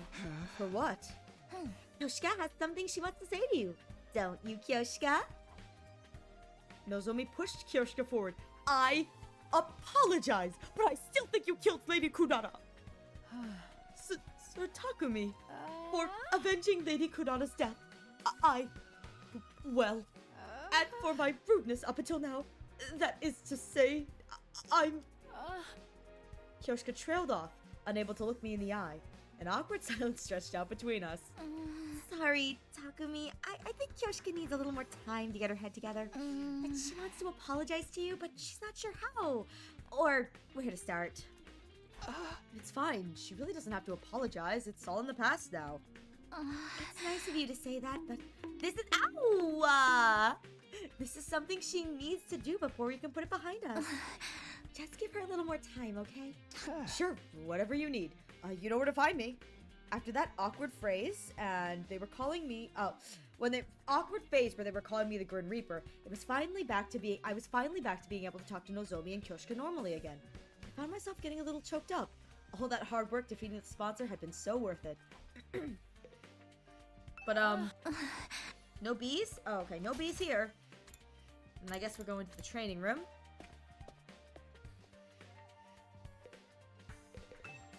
No, please let me use it. Please let me use it. Please let me use it. Hey, how's it going, champ? Whoa! What was that all about? Takumi, thank you so much for taking out that scumbag who killed Kudata. I'm so happy. Tears of joy just won't stop coming. You're my absolute hero now. Best wrestler ever. Instant Hall of Famer, no question. I'm not a wrestler, though. Oh, well, it's nice to see her so happy. Hey, Moko, we're checking to see if any of the sponsors' bees are still... Moko? Rika, firecracker, 6 boomba! Everybody hustle, whoa! Victory! Moko might be a little too happy. I don't think I'll get any useful information out of her. And when Ariel admits to being a big fat liar, I'm not a big fat liar. What am I lying about? What is this? What slander is this? Oh, I gotta talk to Yugamu. Oh, whoopsies. I wanted to talk to Gamu Moo. Huh? You're still here, Yugamu? Weren't you going to search the first floor? I thought I'd check on Darumi before I start. She's still out cold, you know? Slumbering away like an enchanted princess. I guess she must have taken a lot of damage fighting that commander. Yeah, not just physical damage either. She did murder the only person she's ever cared about with her own 2 hands, after all. Right. There was no other way out of that situation. Darumi still killed Hiruko. Maybe she was in shock, staying unconscious to avoid dealing with the guilt and pain of that act. I've got to wonder what effect Hiruko's cryptoglobin is going to have on Darumi going forward. It's gonna be a real blast finding out. Alright, well, that's great. Back down to floor 3. Hallway. Where is... Oh, okay, there it is. Where is Shoma? Oh, he's on the other side, isn't he? Oh, there he is. Thank you. Thank you. Whoa, what's with you all of a sudden? If you hadn't ended the killing game, I would have been the one getting executed at the end of this round. By defeating the sponsor, you saved my life, Takumi. I never got the chance to say thank you this morning. So now, I have to make up for that. You've given me an insignificant dust bunny like me a second chance at life. I'm eternally grateful. It's okay, Shoma, really. I mean, this was a victory for all of us. By the way, have you seen any of the sponsors' bees around today? Thank you. And it doesn't look like I'm gonna get anything useful out of him.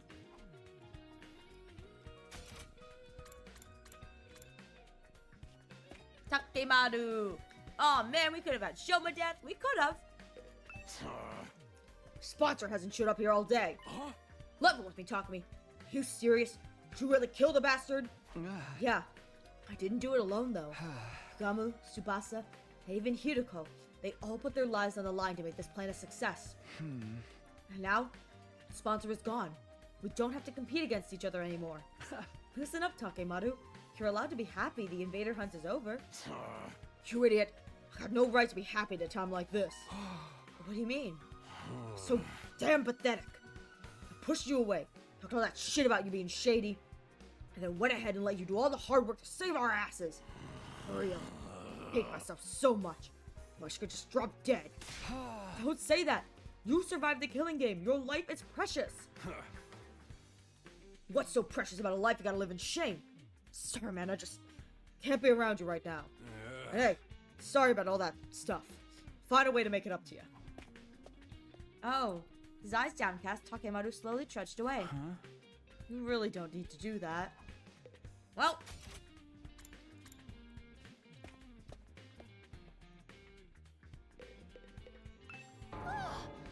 What? The sponsor's bees are still alive? Ah. They only said they might be. I hope I'm wrong, but we have to make sure. Ah. Can you think of anywhere they might be able to hide Tsubasa? Honestly, I don't know if this is relevant, but since you're asking, I did hear some weird noises coming from that room on the first floor. You know, the one with the strange machines. Ah. What kind of noises exactly? It almost sounded like people talking. But there's no way someone would be hiding out in a creepy place like that, right? You know what? It was probably just my imagination. It didn't sound like bees anyway. The room with the strange machines. It's probably nothing, but maybe I'll check on it just in case.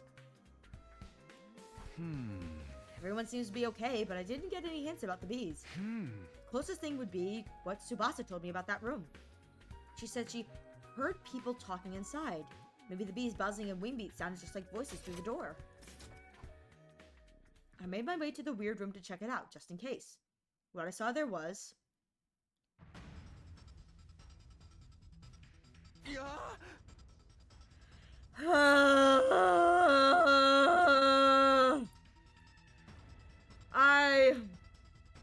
Yep. Alright. Okay, that's...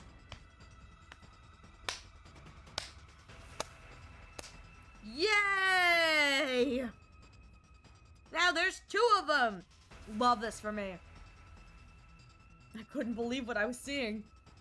The strange sound behind the door wasn't bees. It was the sponsor, who was supposed to be dead. And there were 2 of them.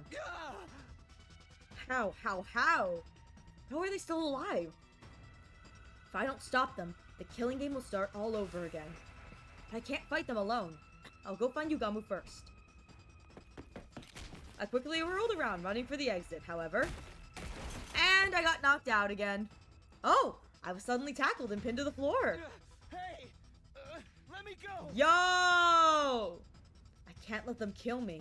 If I let them run loose in the school, more of my friends will end up dead. I need to get away and tell everyone they're here. Oh! I've been sedated. I have been sedatioted. I've been sedated. I hope one of these is a Takumi from another timeline. This Takumi from another timeline is sedating the Takumi of my current timeline. Nighty night. I felt a sharp pain in my nape. Did I get injected with something? As soon as I felt it. Time for nappies. My vision turned hazy. My consciousness started to fade. No, I can't pass out now. Everyone will die. We have nothing to do with the invader hunt. I heard someone mutter those words near my ear. Or at least I thought I did.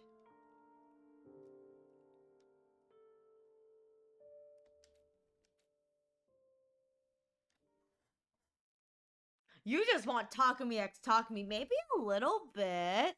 I mean, don't you think that'd be cool if that was you-know-who and Taku, and they'd gone back and they sedated him because they were looking for something in that weird room? Because let me tell you who else got to be in that weird room after the cage. Mr. Man himself. My back hurts. For some reason, my bed feels really hard today, probably because I'm still lying on the floor. Did I fall out of bed at some point and spend the rest of the night on the floor? This isn't my room!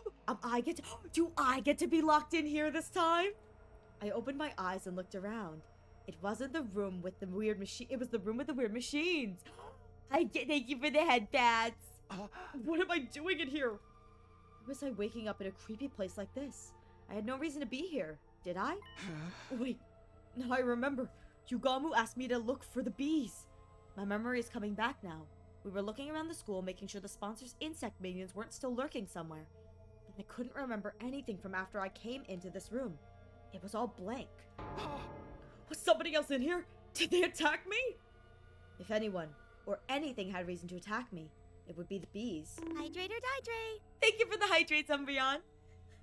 I was one of the people responsible for their master's death, after all. Maybe they wanted revenge. But if that was what happened, Yugamu, Tsubasa! The bees could be after them as well. I dashed out of the room in a panic. I ran all over the school looking for my friends. I checked both their rooms, all the classrooms, the library, and then finally...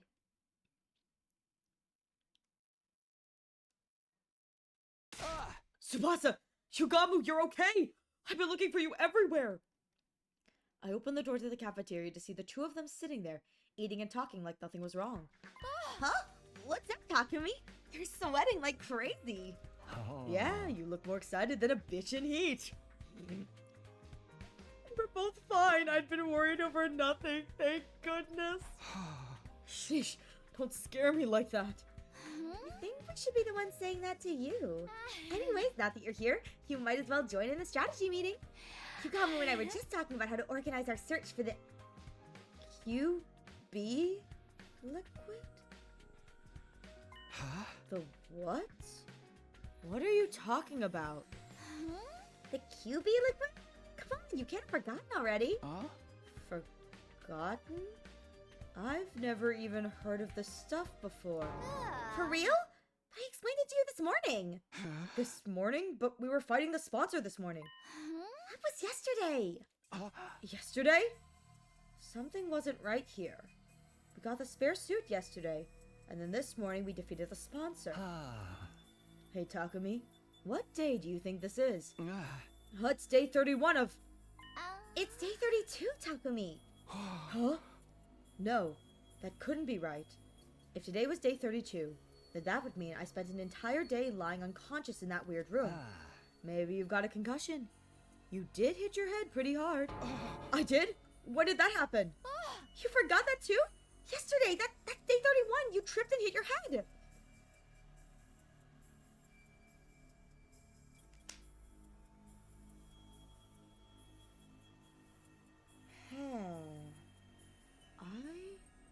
This is weird. This is weird. Hang on. Stay with me, guys. Stay with me. I have a feeling when I got knocked out, if this is all going on, I wonder if when I got knocked out, the choice I made here branches. I wonder if I'm on this branch now. Because it's almost the same, but it's not.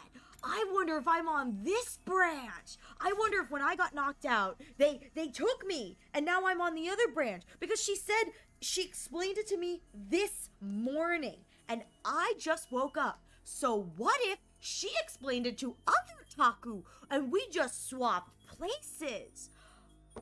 Maybe I don't know. Anyway, that was my first thought when Takumi's having this moment, because I know about the leaping. I wonder if that's what just happened here. Anyways, we'll have to see. I don't remember that at all. Was it while I was looking for the bees?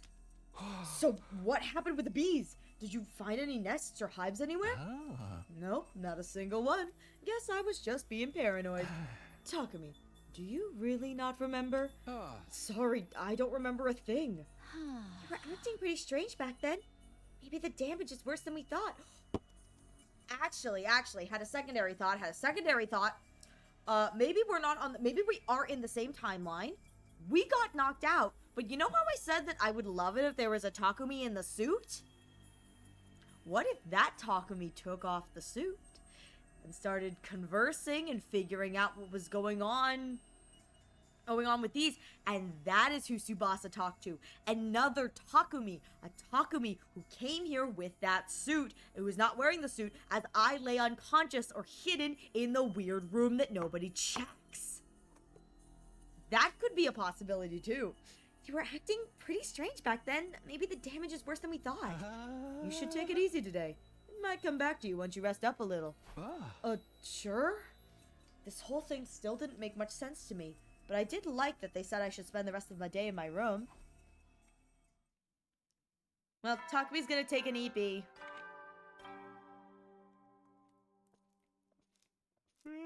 You never know when. Well then.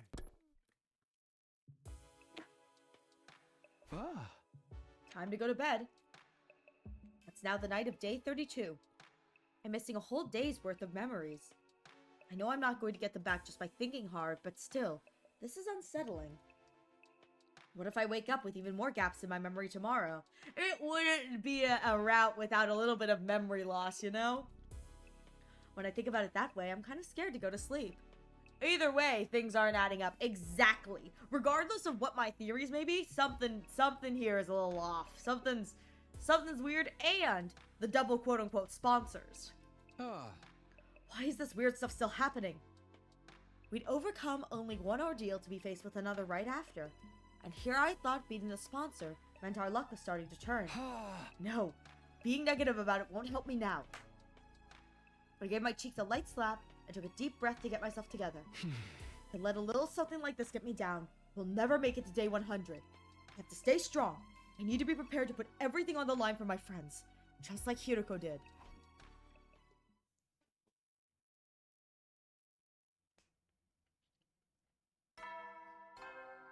You know what's interesting too?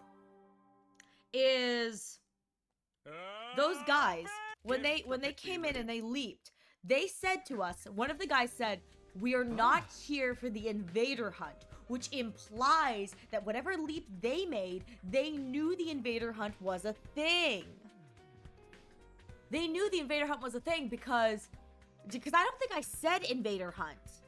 I think I said sponsor. And unless, I didn't say invader hunt, just said sponsor. So unless you knew that the sponsor was connected to the invader hunt, so there's that too. Day 33, huh? I mumbled, as if to reassure myself as I got up. Yesterday was day 32. Today is day 33. No missing spots in my memory. Maybe it was only a temporary thing after all. What a relief. I was afraid we were going to have a new string of weird incidents on our hands. Hopefully now I can have a nice quiet day. But no sooner had that thought crossed my mind when... Alert! Intruder alert! Unauthorized personnel detected on school grounds.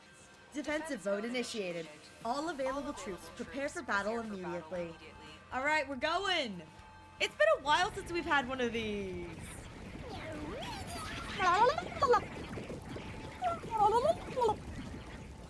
It's been a while! An attack? So early in the morning, too. I knew it. My luck's worse than ever. I scrambled out of bed and made my way to the war room as fast as I could.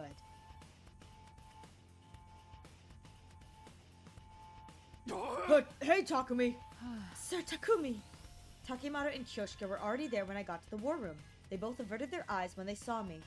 I've been wanting to apologize all this time, but I didn't know where to start. Isolating someone from the group only to have that person save them? It was no wonder they felt awkward, but not for long. Apologize? For what? I don't remember you doing anything you need to apologize for. I decided to let the whole thing go. The past was the past. There was no sense lingering on it or holding grudges now. I just wanted us to focus on the present and forge a better future together. You sure you don't want any payback? I treated you like crap. You didn't deserve any of it. If you're not gonna forget about it, you're not just gonna forget about all that, are you? I already have. It's in the past. All I remember is that Takemaru Yasukushiji is the kind of guy who will do whatever it takes to protect his friends. That's all I need to know. I meant it too. It hadn't been much fun for me, but Takemaru had only been trying to keep the others safe, in his own way. You're a real stand-up guy, Takumi. Faith, your heart is larger than the ocean itself. You could be king of the pirates someday, Sir Takumi. Takumi, I know everyone's doing it, but I want to apologize too. I'm sorry for treating you so coldly back when the invader hunt began. I felt terrible about it ever since. Guys, seriously, it's okay. Forget about it. We got bigger problems outside. I agree. I've had quite enough of this saccharine sweet sentiment for the day. Are you sorry, Ema? Not at all. We're all friends again. Can't we just leave it at that? Special Defense Unit! Best friends in the world! So cute! Special Defense Unit, fight! Two are pretty mean to Takumi too, you know. It's just how they are. Not even an iron claw can get them to apologize if they don't want to. I really didn't care about what happened before. We were a real team again, and that's what mattered. We were friends and allies, all of us together. Sorry to bring the mood down, but shouldn't we do something about the invaders? They've advanced a pretty long way already. Oh no! I totally forgot! Come on, everyone, let's get out there! We hurried onto the battlefield and began the first defensive battle we'd fought in a while. Stab! I freaking love that they're having this like heart-to-heart and Yugama's like, guys, we've got bigger problems.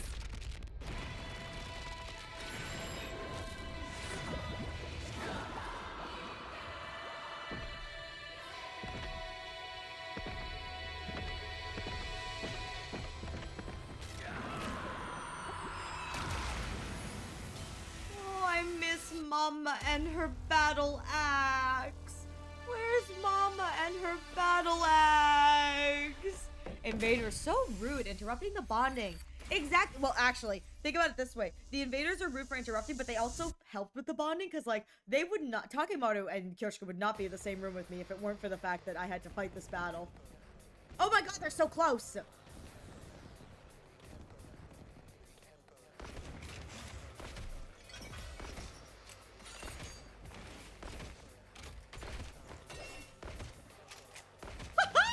Oh my god! Oh my god! Oh my god! Wait, okay, I don't think I can skip this battle. Yeah, I don't think I can skip this battle, but oh my god, why? Oh, I can.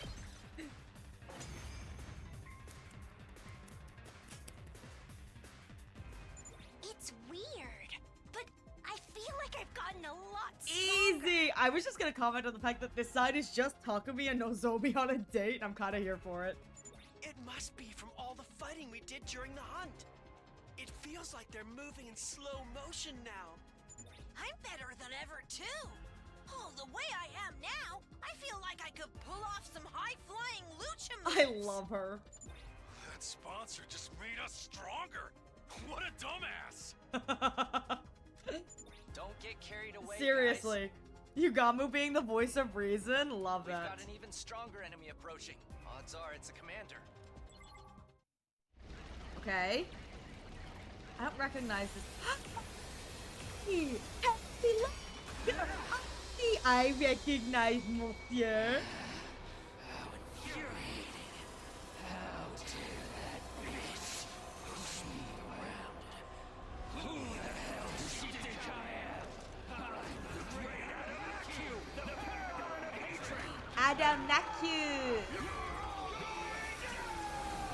I like when he goes into blade mode. He's kind of fun. It's him. That's the commander. that killed Hideko.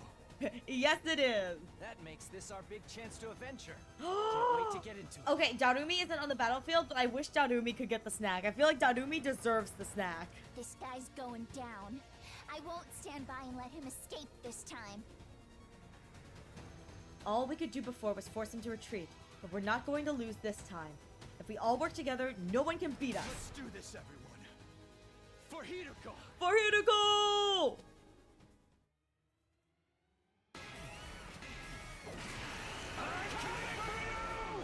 Girl, that waist is so snatched. Baby girl. Such snatching. Can I skip this? Please? Yeah! He was a really hard fight. I'm happy. Yeah! Look at Takumi. He did so good. Look at that 100% defense rate. Look at my BP. I have 119,000 BP. 119,000. I'm rolling in the dough. We beat the commander. Now we just gotta finish him off. This is a revenge killing, right? Why don't we take our time and really make it hurt? From the Gadget, you're hearing somewhere reading Bakugo and Wanderer? Ooh. This is for Hideko. Yeah! I say we present his body as an offering at Hideko's grave. I think she'd like that. I think she would too, but also I feel like it's like, really, that's what we're doing? No way. She doesn't want that kind of baggage hanging over her when she's in heaven.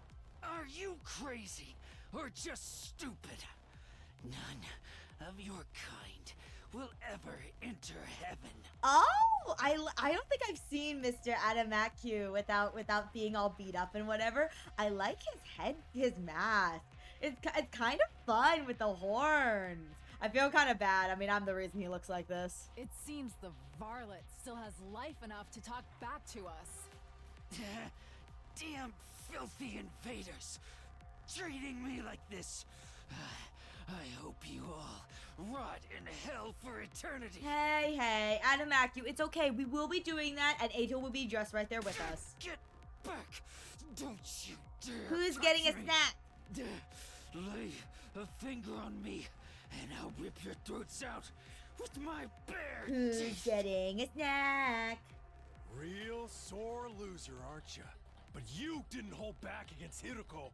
How's it feel to be on the other side of that? Repent for our friend's death with your life, vile fiend. Go ahead, Takumi. Finish him. Oh, do I get a snack? Huh?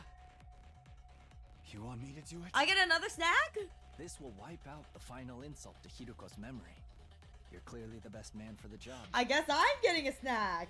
Yeah, I think that's what she would want too. Tear him apart, Mr. Sumino. Okay. Somehow I felt like they wouldn't let me say no. I took a step closer to Adamakyu. Damn it. Damn it. I told you to stay away from I me! kind of feel bad. When I killed him and avenged Hiruko, the invader hunt would be well and truly over. My next strike would put an end to this dark, depressing chapter of our lives. We'll end it all. But just as I was about to bring my sword down, Veshna!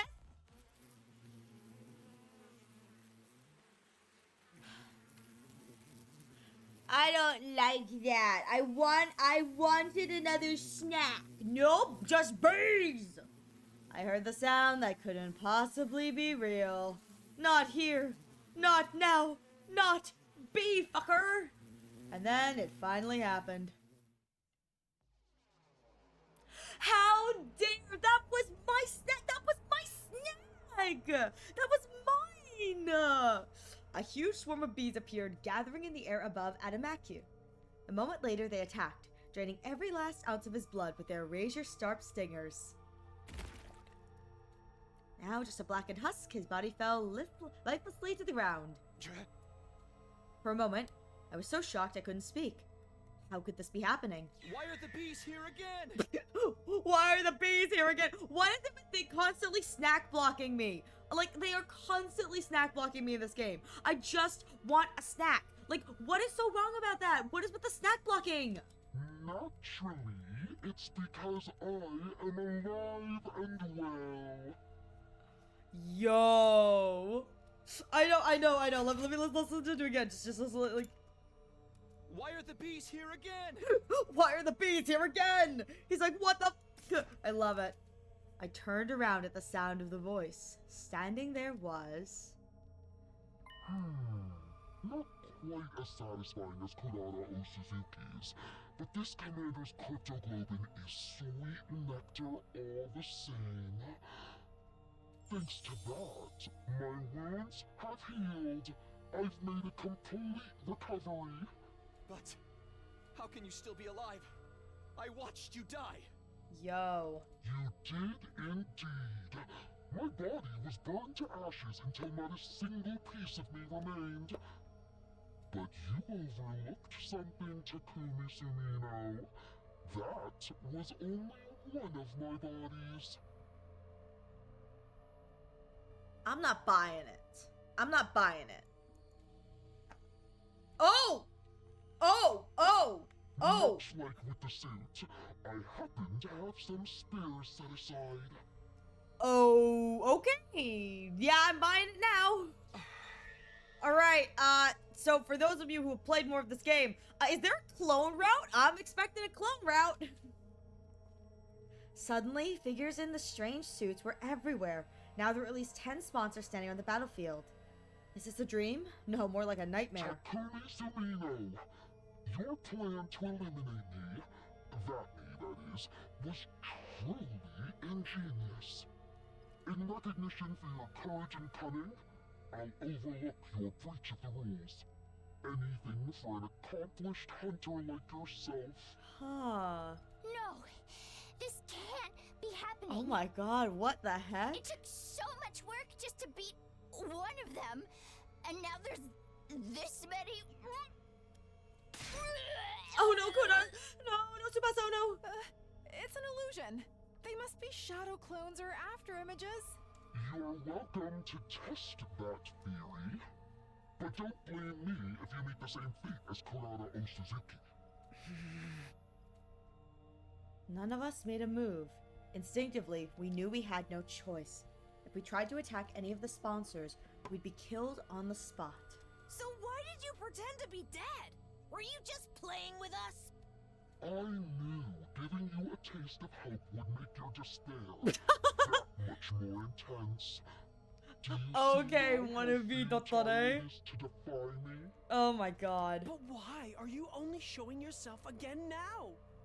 We worked so hard to defeat that commander. Stealing the fruits of our labor is adding insult to injury. We did work so hard. I had to click 2 whole buttons. You misunderstand me. I only absorbed his cryptoglobin temporarily to ensure it's distributed fairly. Among all of my versions, not you. Distributed? Such a mighty prize should be reserved for only the most excellent of my hunters. AKA whoever wins. I will split this commander's cryptoglobin among the top 3 players. Oh? In first, Darumi Amamiya. Second, Takumi Sumino. And third, Yugamu Omikage. So I get like a mini boost? These 3 alone will receive the reward. Accept it now! At the sponsor's words, one of the beasts flew over to me. Ow! It dropped my prize, a weird vial of red liquid at my feet. It seems Darumi Amamiya is not here. Is she still unconscious? Yes. No matter. I will inject this into her myself. I'm sure she'll find it most invigorating. Don't touch her! She is a talented hunter too, after all. This game wouldn't be nearly so interesting without her. The killing game is still going on. I thought we ended it. So sorry to quash your short-lived joy, but the invader hunt will continue. Oh god. There are still 2 days until the end of the first round.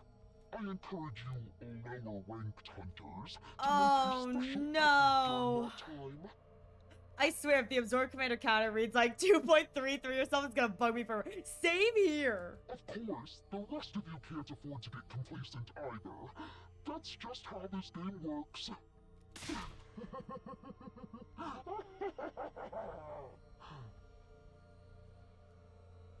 That laugh. Sorry. That laugh reminds me of Ato. I don't know who this is, obviously, but I'm laughing because that laugh reminds me of Ato so much. Oh, we're in ads. Okay. Well, with that said, wow, that was quick. I was expecting usually I get a little more time. Well, with that said, I'm going to encourage all of you to take this time to get a drink, get a snack, stretch your legs. We'll be right back, and I'm gonna be real here. This laugh reminds me of Ato. Everything reminds me of Ato. I know that everything reminds me of Ato, but this in particular, it just kind of makes me smile. It reminds me of Ato, which I think is kind of funny. I'm like, oh, it's Ato. It's always Ato. At the end of the day, it's always Ato. Anyways, with that said, I will be right back. Thank you all so much for your patience. We'll be back. Ato brain rot spotted. I know. Listen, anything bad happens, I go, it could be Ato. It could be Ato. It's like Ato's dead. It could be Ato. What if it's always Ato? What if all of these suits Atos are all Ato? It's like Ato from like a different timeline, and then like Ato from a different timeline. Like Ato from timeline 3, and then Ato from timeline like 6, and then the other. What if this is an entire squad of just Atos? No cloning. It's just that Ato has found a way to pull all of the Atos into this universe. You just want to. It'd be so good. Dude, Takami's never gonna walk straight again. But like, it's fine. It's fine. It's fine. You know, he'll learn to love it. He'll learn to love it. Hydrate or dihydrate. Joke's on you. I just took a drink. I did. As you threw that, I was drinking. All right, I'm gonna go pee. I'll be right back.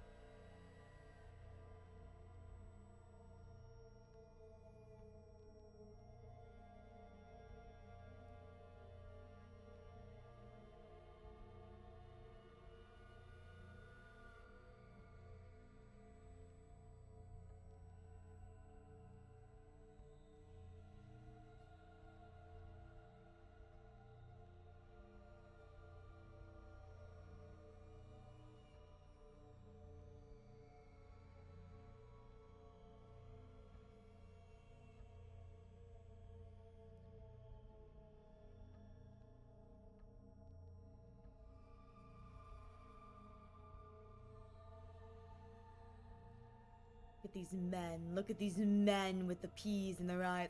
Takumi dreams about Katawa, but she's Eito.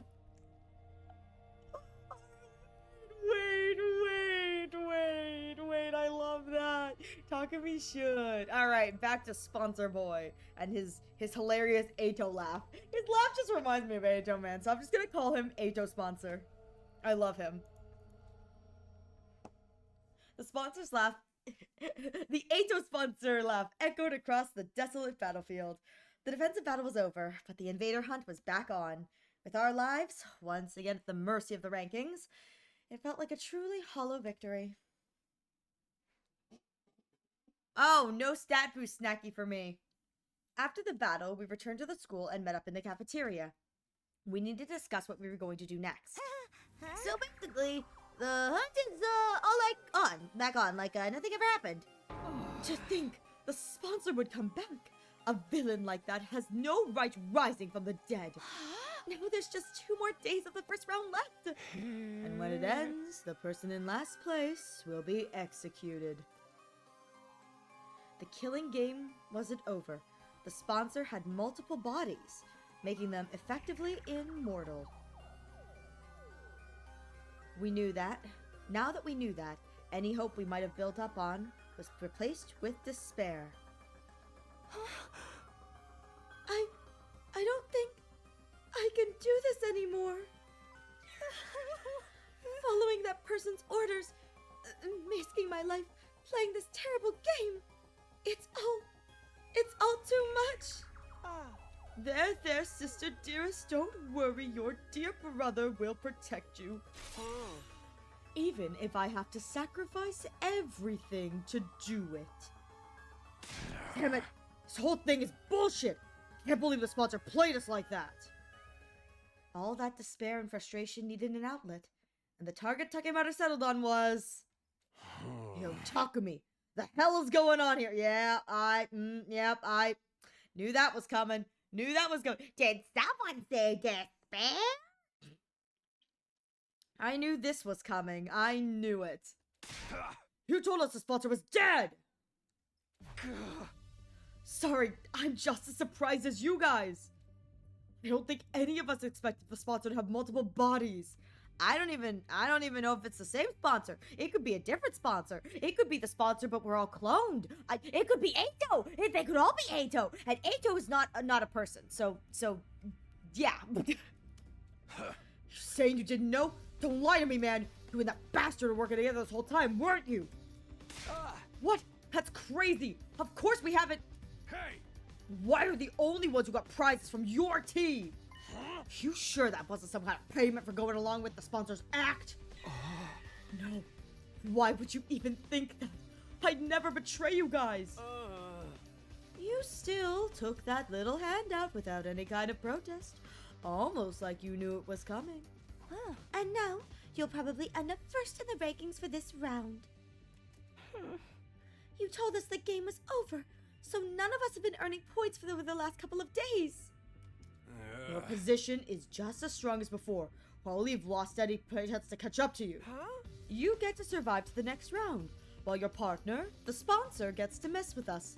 It's a win for both of you. I can't believe we let us fool you like this. And Takemaru lost his W from earlier. I know, man. I'm trying to defend him, but like, I can't defend him. He's just, yeah. Sir Takumi, at this time, you colluded with our enemy? No, that's what they think. Don't believe it. You betrayed us all. I'll have your head for this. Don't do it, Kyoshika. Put your sword away. Back off, guys. Takumi's innocent. How many times are you going to make the same mistake? Hey, I've tried to trust Takumi. He's legit saved my life, you know? I gotta look at the bigger picture here. Every time I put my trust in him, something bad happens. Gaku died, then Kurata, and the invader hunt started. Talk about the curse again? Right when it looked like we were out of the woods, suddenly the game's back on and we're in last place. All that can't be a coincidence. Who am I supposed to think? Takemoto glared at me like I was the absolute scum of the earth. You really are, Jinx. No, you're worse than that. You're like the Grim Reaper. Nothing good ever comes from being around you. Not again! You're cursed! Worse than cursed! So do us all a favor and stay away from us! Well, that sucks. Yep, well, real talk, Takemoto kinda sucks in this route. Yeah. I kind of understand what he's going through, but at the same time, I'm like, really, man? You're throwing it all away that quickly?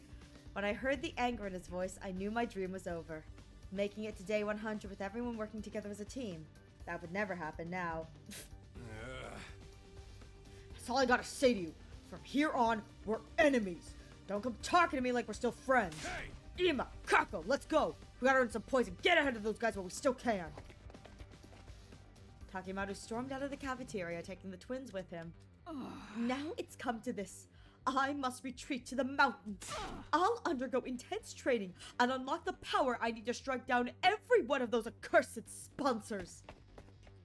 Yoshika, no! You can't go out there alone. At least let us come with you.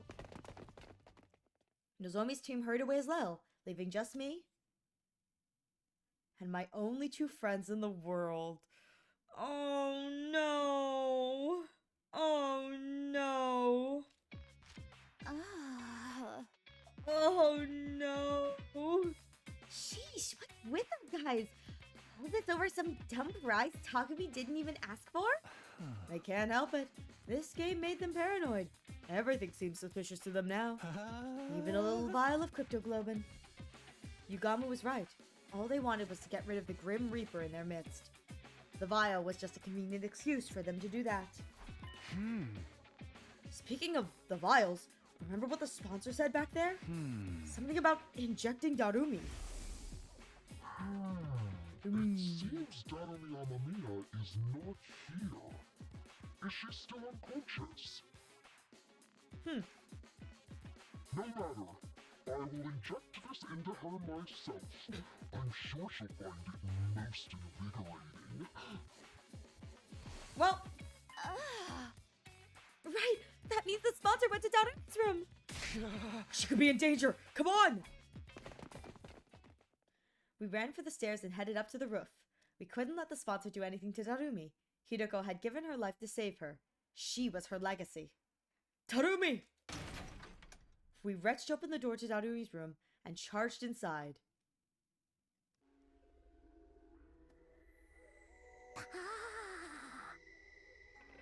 Yo, why does her room look like absolute crack? Sorry. Darumi was awake. She was sitting on the edge of her bed, staring vaguely up at the ceiling. You're okay. Huh? What is up, Tsubasa? You and Takumi and Yugamu have out of breath Welcome to Darumi's room. Is it always like this? Good lord. I was going to say, if it's always like this, and the rooms are meant to be a representation of the living conditions they lived in back when they were, like, at the TRC, and hers is just like a rundown shack because of all the abuse, I feel so bad for her. It is? Darumi, no. No, she deserves so much better.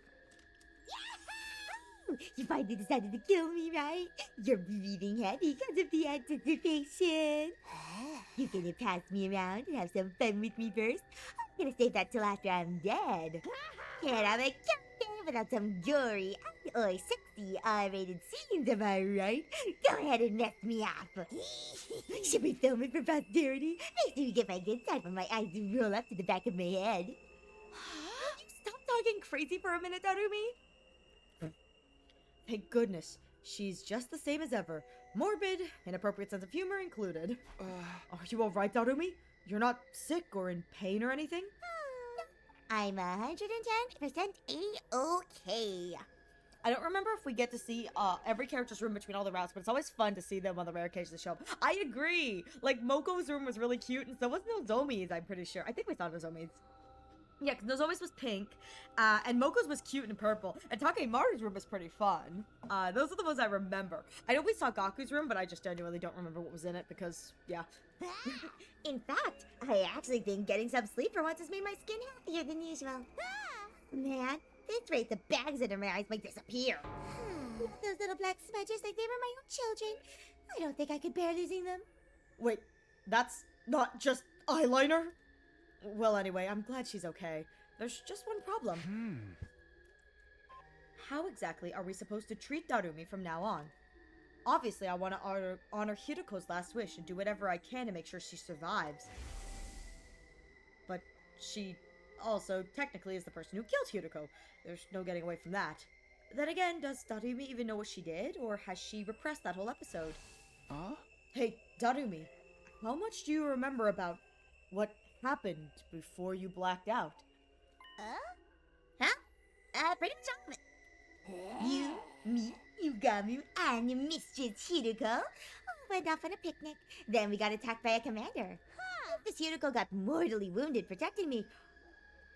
There's the confirmation was protecting. Stabbed her in the back and killed her. That just about covers everything. Right. So she remembers. I have to think she'd be happier if she forgot, though. It's bad enough that she had to lose Hiruko, but to have to kill her herself. What can I say to someone who's been through something like that? Should I try to comfort her? Reassure her that she did right thing? I'm out of my depth. I've got no idea what to do here. Okay, Takumi, it's your turn. Tell me what's been happening while I was out. Is that killing game still going on? Yeah, it is. It hasn't been a consistent thing, though. We managed to end it once, but it just started up again. I explained everything to Darumi. I told her about how we'd formed the anti-sponsor alliance with Hiruko, about how Hiruko had obtained one of the same kind of suits the sponsor wore, and how, with Tsubasa's help, we'd figured out its weakness and taken down the sponsor. Of course, after that, the sponsor came back and revealed that they had multiple bodies. So in the end, nothing we did even mattered. Tears had sprung into my eyes while I was telling the story. Saying it out loud had made the pain of losing Hiruko feel fresh and raw again. And then it happened. Ooh, karaoke tonight? Enjoy the karaoke, Yuzu. I will be over after. Are you okay? She'd started acting really weird. Even by her standards. Thank you for the head pats, my little head pats.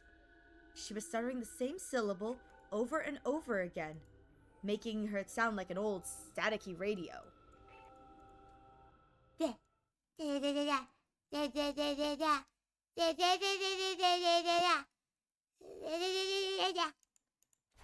Come on, Darumi, what's... That's what you get! The sun nap. Finally, Darumi screamed so loud I had to cover my ears.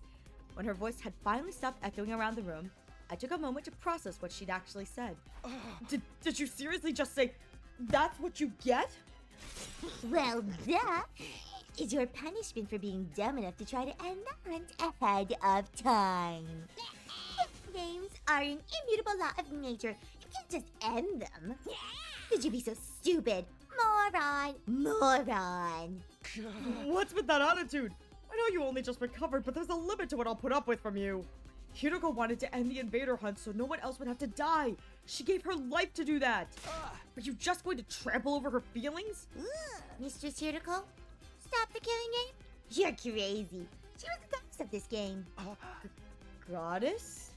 Mistress Hiroko reveled in the slaughter and bloodshed. She was the perfect embodiment of everything the invader hunt stood for. She's in my tummy. That makes me like the holy mother of the goddess or something. Me too. Now she's in my tummy, just like Eito is in my tummy. Nanumi tenderly placed both of her hands over her stomach. We are one. She's in my tummy and Eito's in my tummy. We're tummy buddies. We're the tummiest of buddies. The tummy buddies. Which is just so cursed. Watch over me, Mistress Hiroko. From my tummy. I'll kill lots of invaders and author up their blood in your name. From my tummy. I'll knock everyone else out of the rankings and reign supreme as the Queen of Kills. I love her. She's perfect. I love her. Let's all have fun killing each other, guys.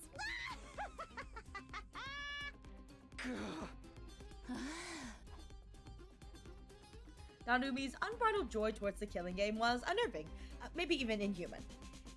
I couldn't see us talking sense into her anymore. She was an uncontrollable monster. Was everything we did really pointless? Our alliance against the sponsor, getting the suit, Hiroko's sacrifice. What was the point of any of it?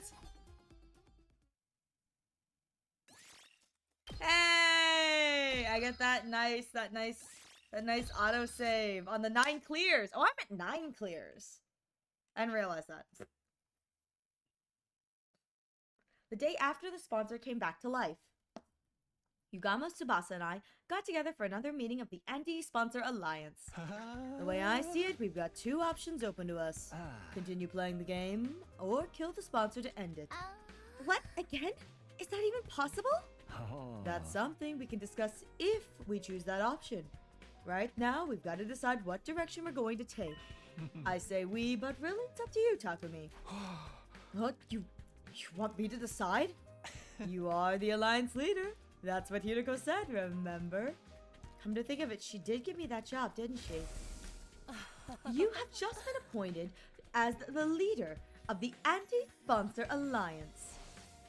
Since she might even have given me the position because she knew she was going to die. Is that why?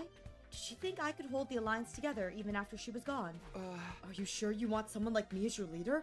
I don't really have any skills or talents. Nah, dude, it's gotta be you. You've got the courage and resolve we need to get through this. I'd like you to be leader too, Takumi. I just know if anything happens, he'll come to my rescue. It's reassuring to have someone like you in charge. You guys. Honestly, I think this might be too much for me. But if these 2 are willing to put their faith in me, I can't let them down. Alright, I'll accept the position as leader. I might not have very much going for me, but I'll do everything I can to keep you safe. The spirit? Okay then, oh great and powerful leader. Tell us where our alliance is going to go from here. Do we continue to participate in the invader hunt? Or do we try to kill off the sponsor? Continue the hunt or kill the sponsor? Obviously, taking part in this game is out of the question. I won't stand by and watch another one of my friends die at the end of every round. If we lose any more than this, it's going to be hard to get through our defensive battles too. But the only way to stop the game is by killing the sponsor, and I'm not sure if that's even possible anymore. Now that they've come back from the dead, they feel more untouchable than ever. How are we supposed to beat someone with multiple bodies? Even if we came up with something, how would we know if we got them all? If playing the game and killing the sponsor are both equally impossible, then neither.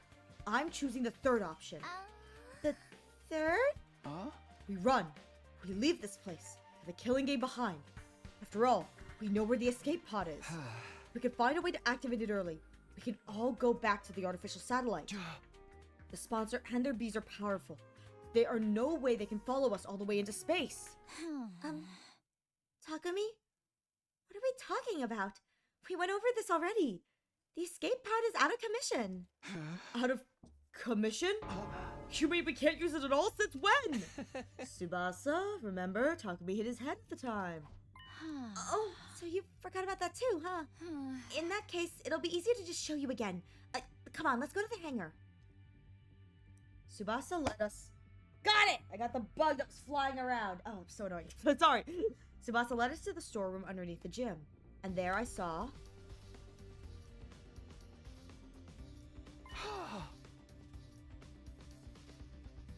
Oh, we are definitely in a different... Good job! We are definitely probably in an alternate timeline.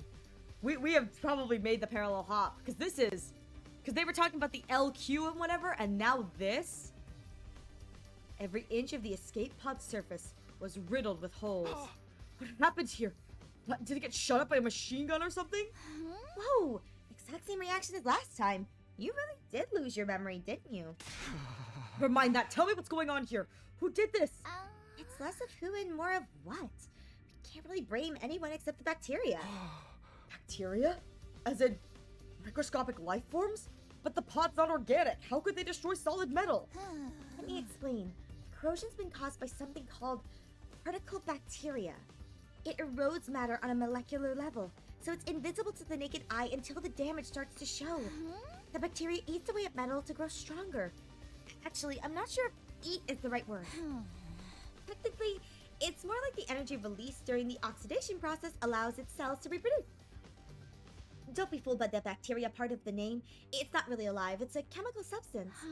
That said, we're talking about something that randomly occurs in quantum-leveled space, so there's not a lot we know about it. Is there any chance of repairing the pod? Not the way it is now. I'd have to get rid of the particle bacteria first. Is that possible? Tsubasa took out a photograph and showed it to me. Yeah, but I'll need some of this QB liquid. It's the only thing that can purge the bacteria. I have no idea where to find it, though. What about the biolab? I looked in there already. This is rare stuff. I don't think there's a single vial of it in the whole school. At this point, the only thing we can do is search around in the ruins outside and hope for the best. So we're looking for a rare material while also trying not to fall behind in the rankings. I have a feeling that's not going to be easy. We'll have to repair the pod eventually, but activating it and getting out of here early does seem almost impossible. You get the position we're in now? Using this to escape the game isn't just feasible. We'll need to go with a different strategy. So we're back to the first two choices I offered you. Play the game or kill the sponsor. What's gonna be? Those are my two choices, huh? Taking everything I know into account, though. Sorry. I still think the third choice is the best option. We'll find a way to repair the pod and use it to escape from the game. You sure? We just went through how doing that's so hard it's practically impossible. We're going to face steep odds no matter what we do. I'd rather take a chance in a path I believe in. Step 1 is to find the QB liquid, destroy the particle bacteria, and repair the damage. After that, we focus on finding a way to activate the pod early. Once that's done, we'll get everyone on board and get out of here back to the artificial satellite. Prioritize escaping to safety. That's what you're going with, Takumi? Well, I did say I'd respect our leader's decision. That cool with you too, Tsubasa? Sure, if that's what you want, Takumi, I'm fine with it. I've already made up my mind to stand by you to the end. After the way I treated you before, I want to make up for that and be as supportive as I can now. Tsubasa! My heart gave a little leap. These two were putting so much faith in me. It made me feel like I could make it through any ordeal. Tsubasa, are you sure you're okay to work with us? Aren't you technically still on Nozomi's team with the other girls? It's fine. I've decided to officially leave that team. I feel bad for them losing a fighter, but you guys are way more important to me. Way more important? When I heard that, I almost broke down into tears. Even an outcast like me has people who consider him important. So long as I remember that, there's nothing I can't do. I know we'll make it back to the satellite together. Alright guys, let's fix this escape pod. I swear to God, the ending of this is just going to be Team Freak escape together. It's gonna be real sad. We're going home, and we're going back alive. We had our goal. Now we just have to start making it a reality. The first order of business was going out to try and find some QB liquid. Out beyond the school, we explored the ruins of what had once been stores, ransacking the shelves for anything that looked like what we needed. Of course, we should have known better than to think we'd find something that rare that easily. Before we knew it, the sky had turned dark orange of sunset. Oh. Ooh, the sun's going down. We should probably call it a day soon. It's not dark yet. Let's keep going a little longer. Oh. Overdoing it's not going to help anyone, Takumi. This search could take a while. We need to conserve our strength. And don't forget, tomorrow's the last day of the first round. You never know what might happen when things get right down to the wire. You need to be ready to deal with any kind of unexpected conflicts. Oh, right. It's tomorrow, isn't it? Based on our current standings, no one from our team was in any real danger of being executed, but it made sense to be careful all the same. All right, let's head back for today. In the interests of staying fresh for tomorrow, we returned to the school and went straight to bed. Time passed, and eventually, the final day of the Invader Hunt's first round arrived. So Shoma is at the bottom.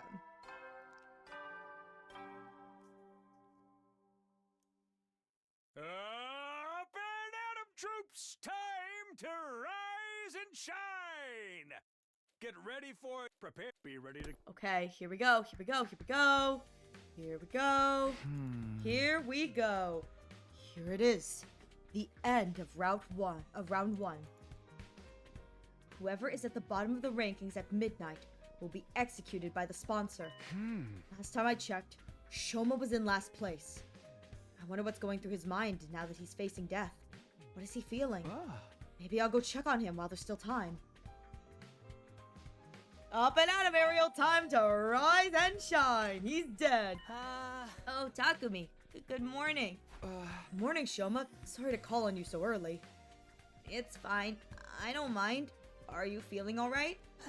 Spending too much time breathing the same air as me will probably spoil the rest of your day, you know. His self-esteem is just as low as ever, but he doesn't seem scared. Shoma, how can you be so calm? Today is the last round of this game. You're at the bottom of the rankings. If you don't earn some points quick, then... I know, but it's okay. I've decided to accept my death as gracefully as I can. You're just going to accept it? Don't you want to survive? Of course. Well, I did it first, anyway. I wanted to make it out of here someday and see Leo again, but I changed my mind. Another person shouldn't have to die just to keep a piece of human trash like me alive a little longer. That's it? You're okay with being killed in this messed up game we're being forced to play? No, I hate that it has to be this way, but that's all the more reason for me not to struggle against the inevitable. What do you mean? If I stay where I am in last place, no one will have to worry about dying. The sponsor wants to see us panic and turn on each other, but that's not going to happen. I may not be able to defeat the sponsor, but I can at least disappoint them. I'm going to consider that a win. I'll end my life with my one and only victory. That's good enough for me. What the game? Why the hell did in Shoma's last moments in this route you make me care for him? What the game? Oh my god. Why do I feel for him? Why do I want to support Shoma in this? What the fudge? Shoma. Seeing Shoma smile in the face of certain death brought tears to my eyes. All this time, we'd been so focused on our own survival, and here he was, willing to give his life to save the rest of us. Well, goodbye, Shoma. That had to take a tremendous amount of inner strength, and kindness too.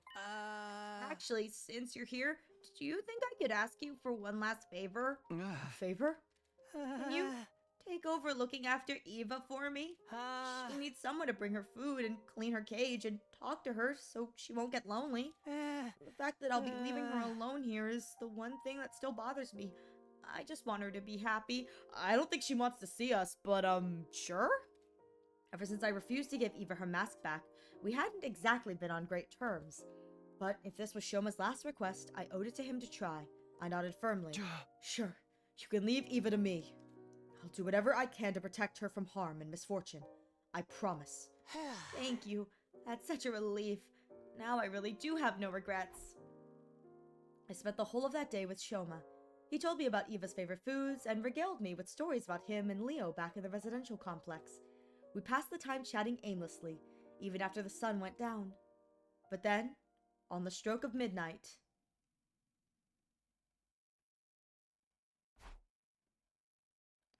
Hunters of the Special Defense Unit, gather in the schoolyard immediately.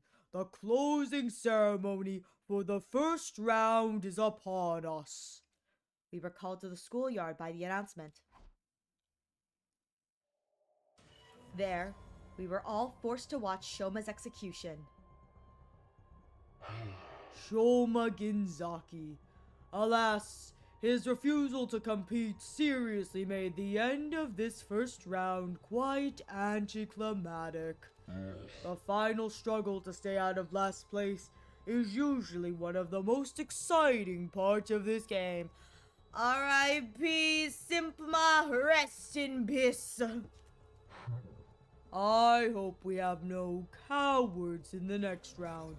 I encourage you to put all your energy into the hunt from now on. You don't want to end up like him, do you? Shoma was just a shriveled up corpse now. He looked so small, like some kind of grotesque figurine. Damn it! Sorry I couldn't save you, Shoma. I'm sorry, Shoma. Middling in flavor, yet ample in nutrients. Thanks to his contribution, we've become stronger still. It just sounds like Ito, I love it! The more cryptoglobin the sponsor absorbs, the more powerful they get. I can feel it from here. The team of Ato, I love it. When does the second round start anyway? I'm guessing we're not gonna dive right into it tomorrow. You can relax on that count. I will grant you all a week's respite for surviving the first round. Do I get a week of free time? A week of free time? Maybe free time? All the sponsors drinking Shoma's bloody beer mugs. Oh my god, yes. They're all like, cheers! They clink it together. And imagine instead of like chugging it, they just dump it over their heads because there's no mouth hole. They're just like, bush! And it like runs down them. Why do all the sponsors look like a boy band? Listen, because they are. They're the wildly popular group sponsor with their hit album, Killing Game. With their hit album, The Invader Hunt. An entire album based around killing games. The second round will begin on day 43. Use that time to rest, recuperate, and prepare for the next hunt. It's not very long, but at least we get some time off. Not like we could take it easy, though. We gotta use that time to get stronger and survive to the next round, too. Hey! Ima, Kako! As of right now, you guys are at boot camp. We're gonna be the mountains to train. Oh, great. I've never been good at any of this sporty jock stuff. Wait,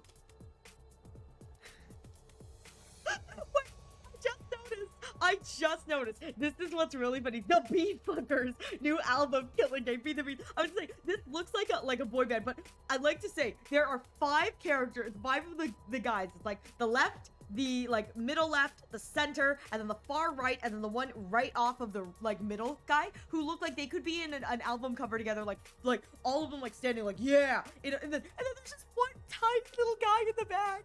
He's just one tiny guy in the back. He's just a little guy in the back. I hereby call the first round of the Invader Hunt to a close. I'll leave the task of getting rid of this filthy corpse to you. Every boyfriend has a smaller guy. That's just small Ato. They're all Ato. That's just small Ato. Small toe. We dug a grave for Shoma in the schoolyard and buried his body. Thank you, Shoma. You saved us all. I won't forget what you've done for us. I promise. Words of gratitude came spilling out of my mouth. Thanks to Shoma's sacrifice, the rest of us didn't have to struggle to stay out of last place. The sponsor was wrong. Shoma wasn't a coward. He was the only one of us who'd had the strength to put others first. I won't let your sacrifice be in vain. I mean, Hiriko did too, but you know. Another friend dead, thanks to the invader hunt. This can't be allowed to continue. We're finding that liquid and repairing the escape pod. We'll find a way to get it working. Then, we're getting everyone on board and getting out of here. Back home. Back to the artificial satellite.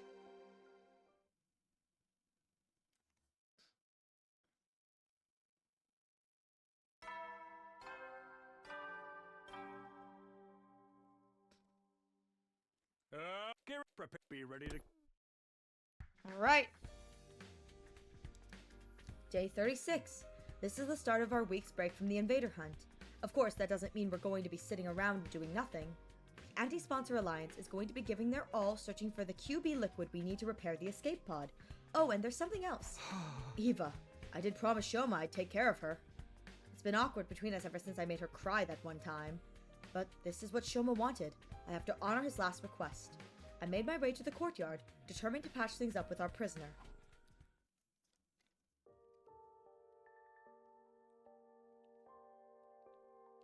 I see. So, Shoma's dead. Eva's face fell when I told her what had happened. He was such a timid boy, and a little strange, but I liked him. He was kind, even to a prisoner like me. Huh? Leaving you behind was his only regret. He said he wanted you to be happy. Huh? He really was a great guy. No matter how bad things looked for him, he was always thinking of others. And now, it was my turn to carry on that legacy. Huh? Hey, Eva. I'm sorry I broke my promise to return your mask. Do you think you can find it in your heart to forgive me? Shoma asked me to take care of you in his place, after he was gone. I know you probably won't like seeing me every day from now on, but... No, I don't mind. In fact, I've wanted to apologize to you for a while now. I'm sorry about last time. I shouldn't have reacted the way I did. That mask is just so important to me. It's easy for me to get carried away. Eva bowed her head in apology. Unlike our last conversation, she was clearly thinking a lot more calmly and rationally now. Or maybe calm wasn't the word. Maybe it was more like resignation.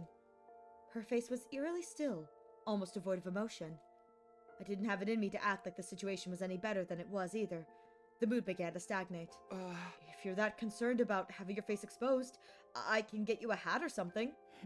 No, that wouldn't work. I decided never to cover my face with anything other than that mask. Oh, wow. Okay, I didn't realize it was such a specific belief. Without that mask, I am nothing. I can't stay calm. I can't gather my courage. You're really attached to it, huh? Is it like a source of support for you? Of course it is. That mask. It's the only of its kind in the world. My daughter made it especially for me. Oh my god! We took her... We are monsters. We are monsters.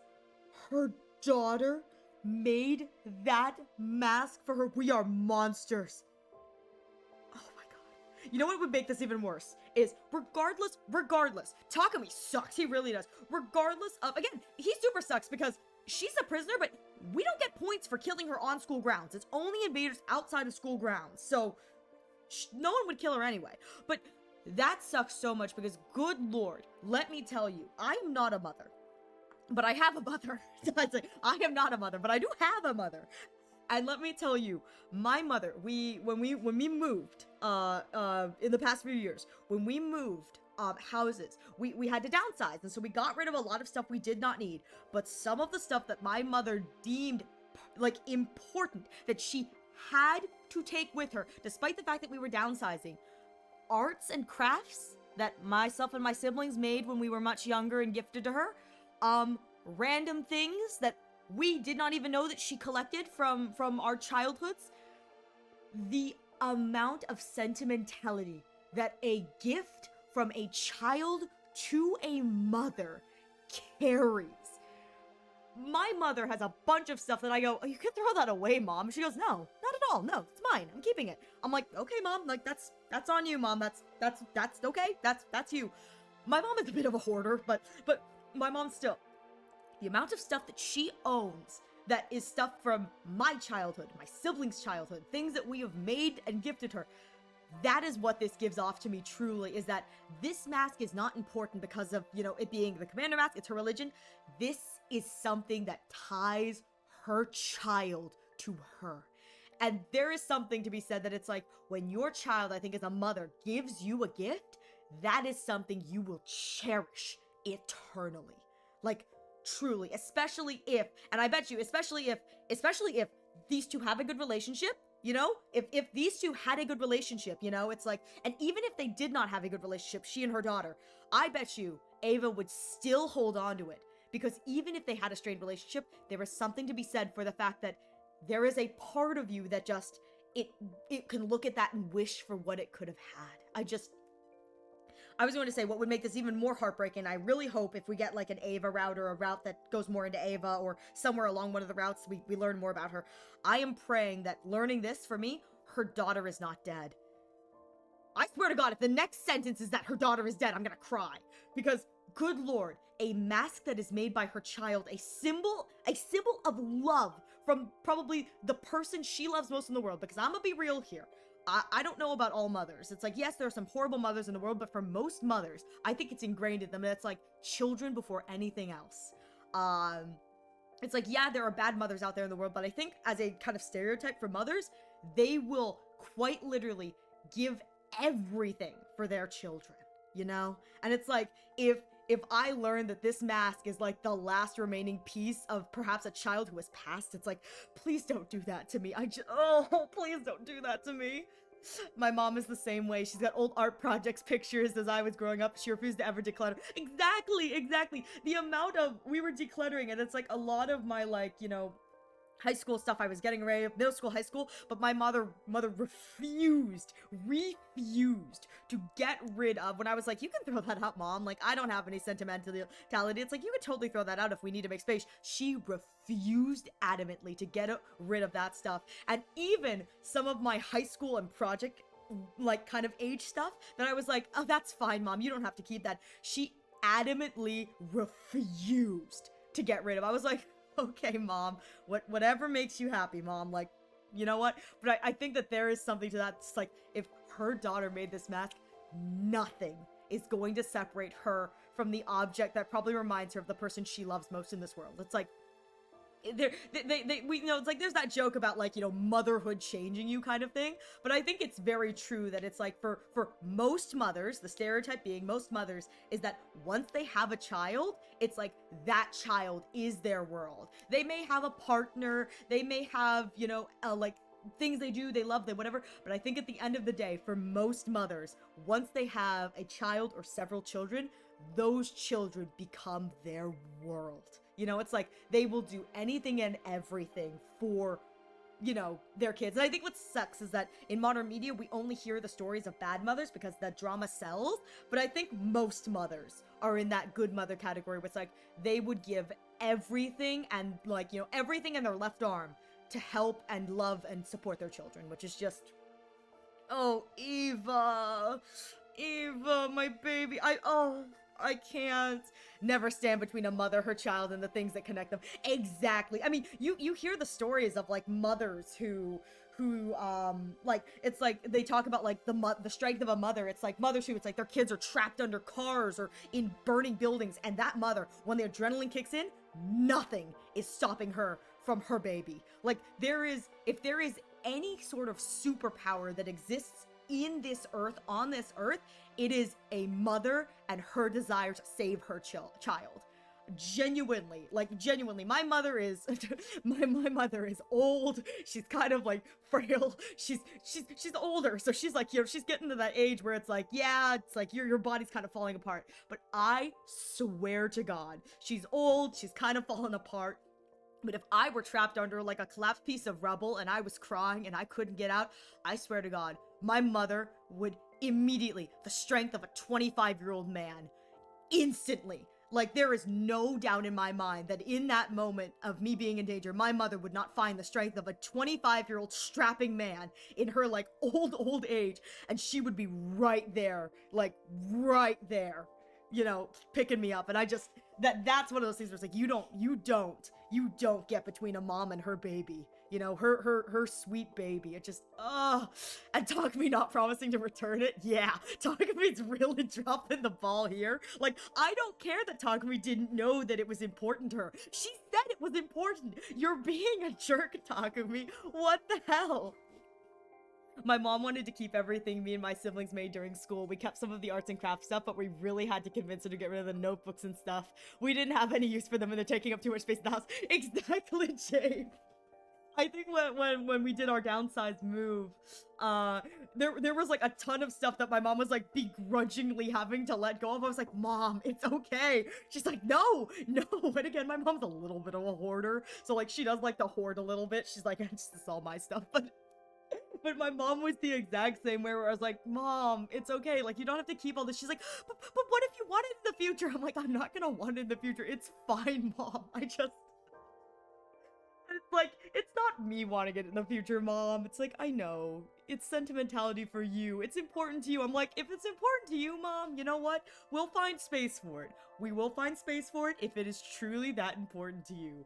But my mom is very similar. It's like they just want to keep everything, the love, like, you know, the love that a mother has for their children. It's like everything, absolutely everything. It's like, oh God, I just. I love it. I love it. My mom has like a clipping, like a folder of old like newspaper clippings of every time my siblings and I were like in the newspaper. It's just this big like folder of newspaper clippings and articles, and I'm like, really, Mom? Like, you don't need to keep this. She's like, no, it's important. I'm like, okay, Mom. Okay. Does she ever look at it? No, but she has it, and that's what's important. Famous Ariel? Not so much famous. A lot of it's from like my elementary school days and stuff like that.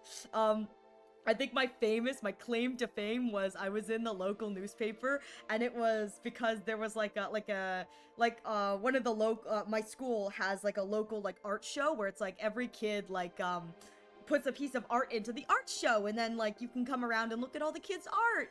And one of the reporters saw me with my little art piece and took a picture of me, and so I was the front page for that day. Was a picture of like little like elementary school me with a little picture of my little fish sculpture, and I was like holding it up, and I look really cute. It's like I look really, really cute and adorable, but it's like me with my little fish, and I'm just like, ooh.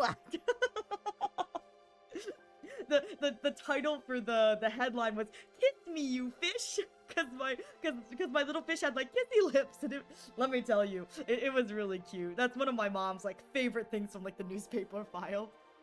My mother also has newspaper clippings of me.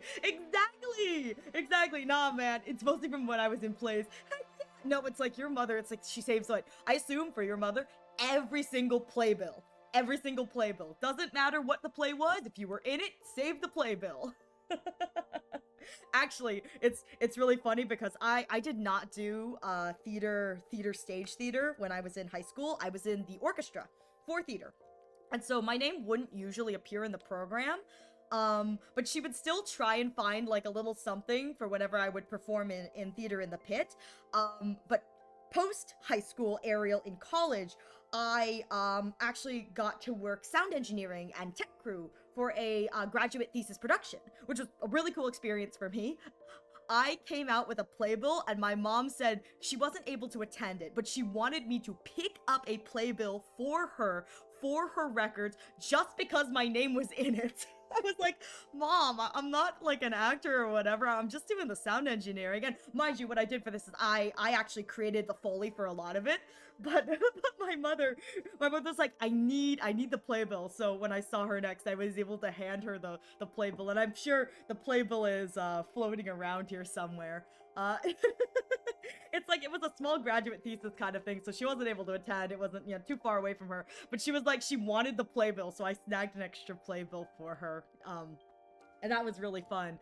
That was one of the only like college like projects that I was a part of. in the theater production world, which was really fun for me doing the sound engineering and stuff like that. So that was kind of crazy, but yeah, that nothing gets between a mother's love and their child, which is just we love Mamarashi. I love Mamarashi so much. There are moments that sometimes I disagree with Mamarashi, but you know what? It's like at the end of the day, I know that as much as I may kind of squabble with Mamarashi, at the end of the day, I know that truly all she wants for all of her kids is for us to be safe and happy, you know? And I can't sometimes it's like I can be frustrated with her, but I can understand, like, from a stepping back perspective, that it's like she's doing this because she just wants what's best for me. It may not be what I think is best for me, but she wants what's best for me, and that's what's important, you know? What matters is the intention. Exactly. It's like, in the moment, I can be frustrated, and I'm allowed to be frustrated, but I can also take a step back and, like, acknowledge that, like, it's about the intention, and she cares. She cares. It's like, she would not be fighting me this hard on XYZ if she did not care. It's like, when she fights with me, it's not because, you know, she genuinely wants to fight, or she's a bad person. It's because she believes I am making a choice that is, you know, something she would not choose or she would not advise, and she's gonna fight me on that. And my dad sometimes has to remind her that kids have to fail. Kids have to fail, and I should be allowed to make mistakes and fuck up, and know that at the end of the day, even if I do fail, she will be there at the end to pick me up. Ariel fail! Chat derailed! I hope she's not watching the stream. No, I'm gonna be real here. I hope she doesn't watch. I know sometimes she tunes in for my other streams, but I hope she doesn't watch my 100 line streams. Not because I don't want her here, but because 100 line is so 18 plus. I'm terrified to have to explain to her why I'm shouting, like, tits, ass. Like, she's a, hi, Mama Rashi.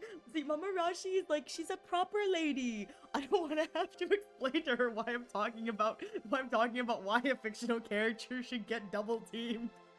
Like, I don't want to have to explain that to my mom. My dad, yeah, it's fine. My dad, fine, but my mom, I don't want to explain that to her. She already knows I make questionable decisions. Mama Rashi could sit there wondering what went wrong. She's like, what happened here? I'm like, I don't know, Mom. I don't know. I'm sorry. Even if she's a bit of a weirdo. Hey, I'm perfectly normal. It's perfectly normal for what Takumi to get doinked. It's what everyone's thinking.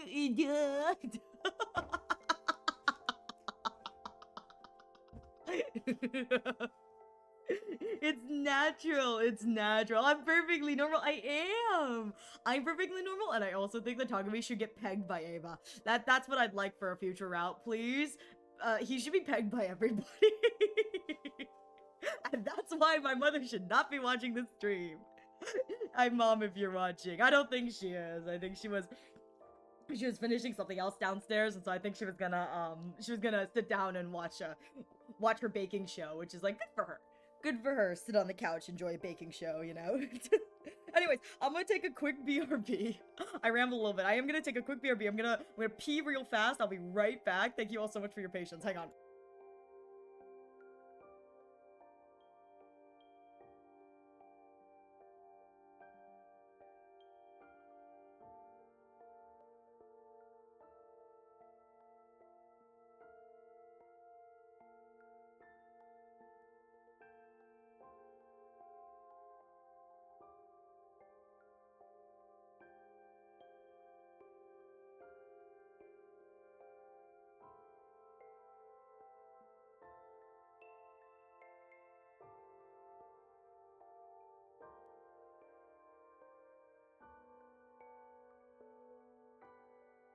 Okay, I'm back. I had a moment where I was like, you wanna know how I know I'm the favorite child? I know I'm the favorite child because every time we have salmon, I get the largest piece of salmon belly, which is the, like, really tasty part, the belly, you know, where it's all fatty and, like, melts in your mouth. I get the largest piece.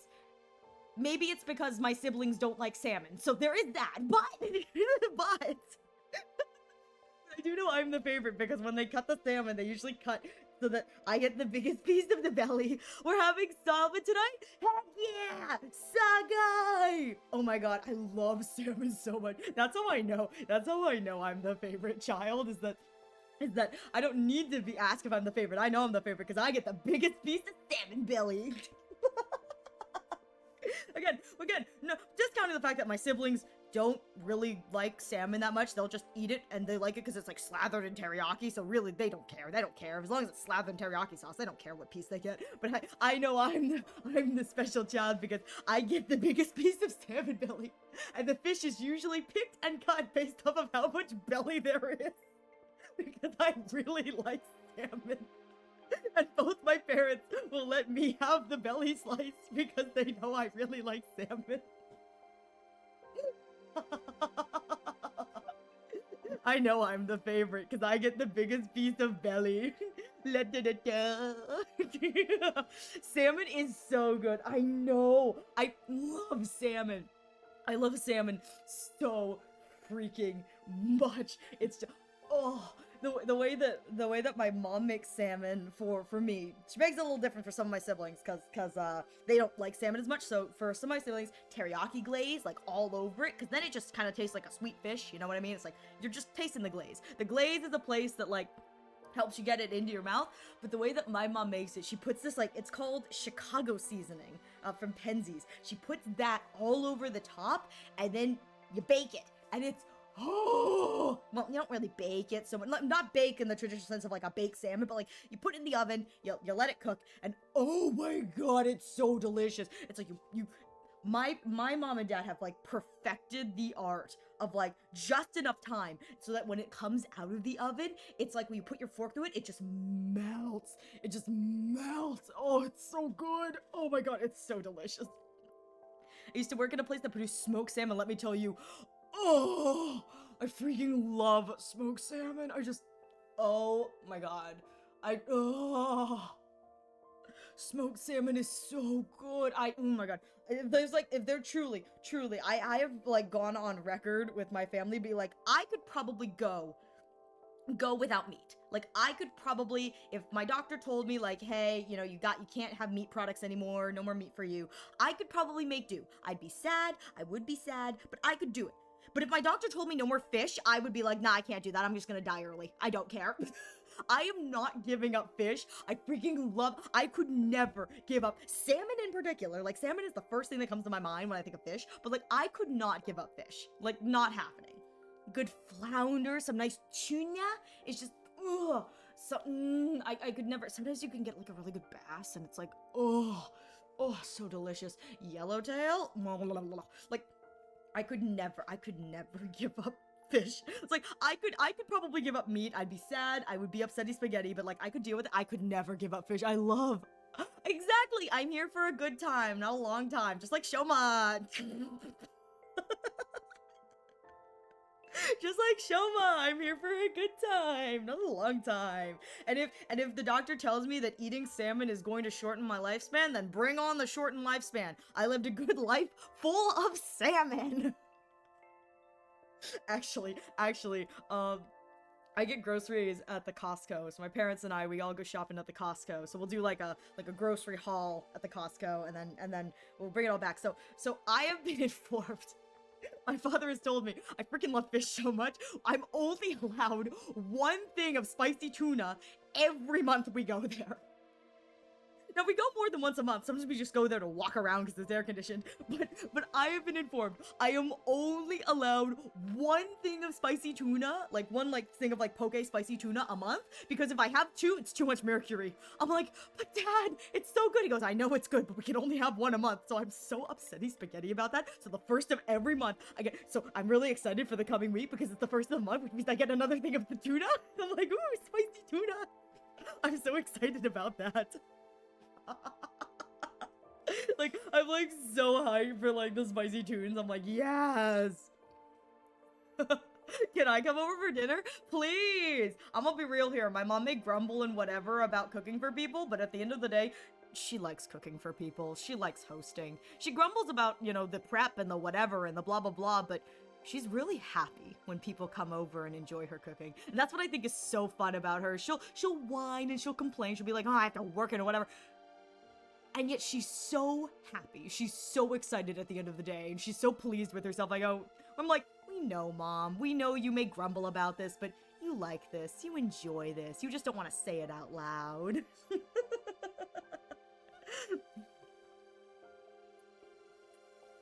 I mean, my mom was the mom who was like genuinely excited in elementary school to have to bring in treats on a kid's birthday, you know? It's like the desserts on a kid's birthday. My mom really likes baking, which is one of the reasons I really like baking, because we would bake together. We still do sometimes, though I have to remind her often that if you modify the recipe, Mother, and cut the sugar in half, it's not going to bake up the same way. It's a science, Mom. 3/4, maybe it'll be better, but like, don't expect when you cut the sugar in half for it to rise. It's not gonna happen, Mom. Because everything is like too sweet for her, which I think is kind of funny. But she was like the one mother who genuinely, she genuinely loved, oh my god!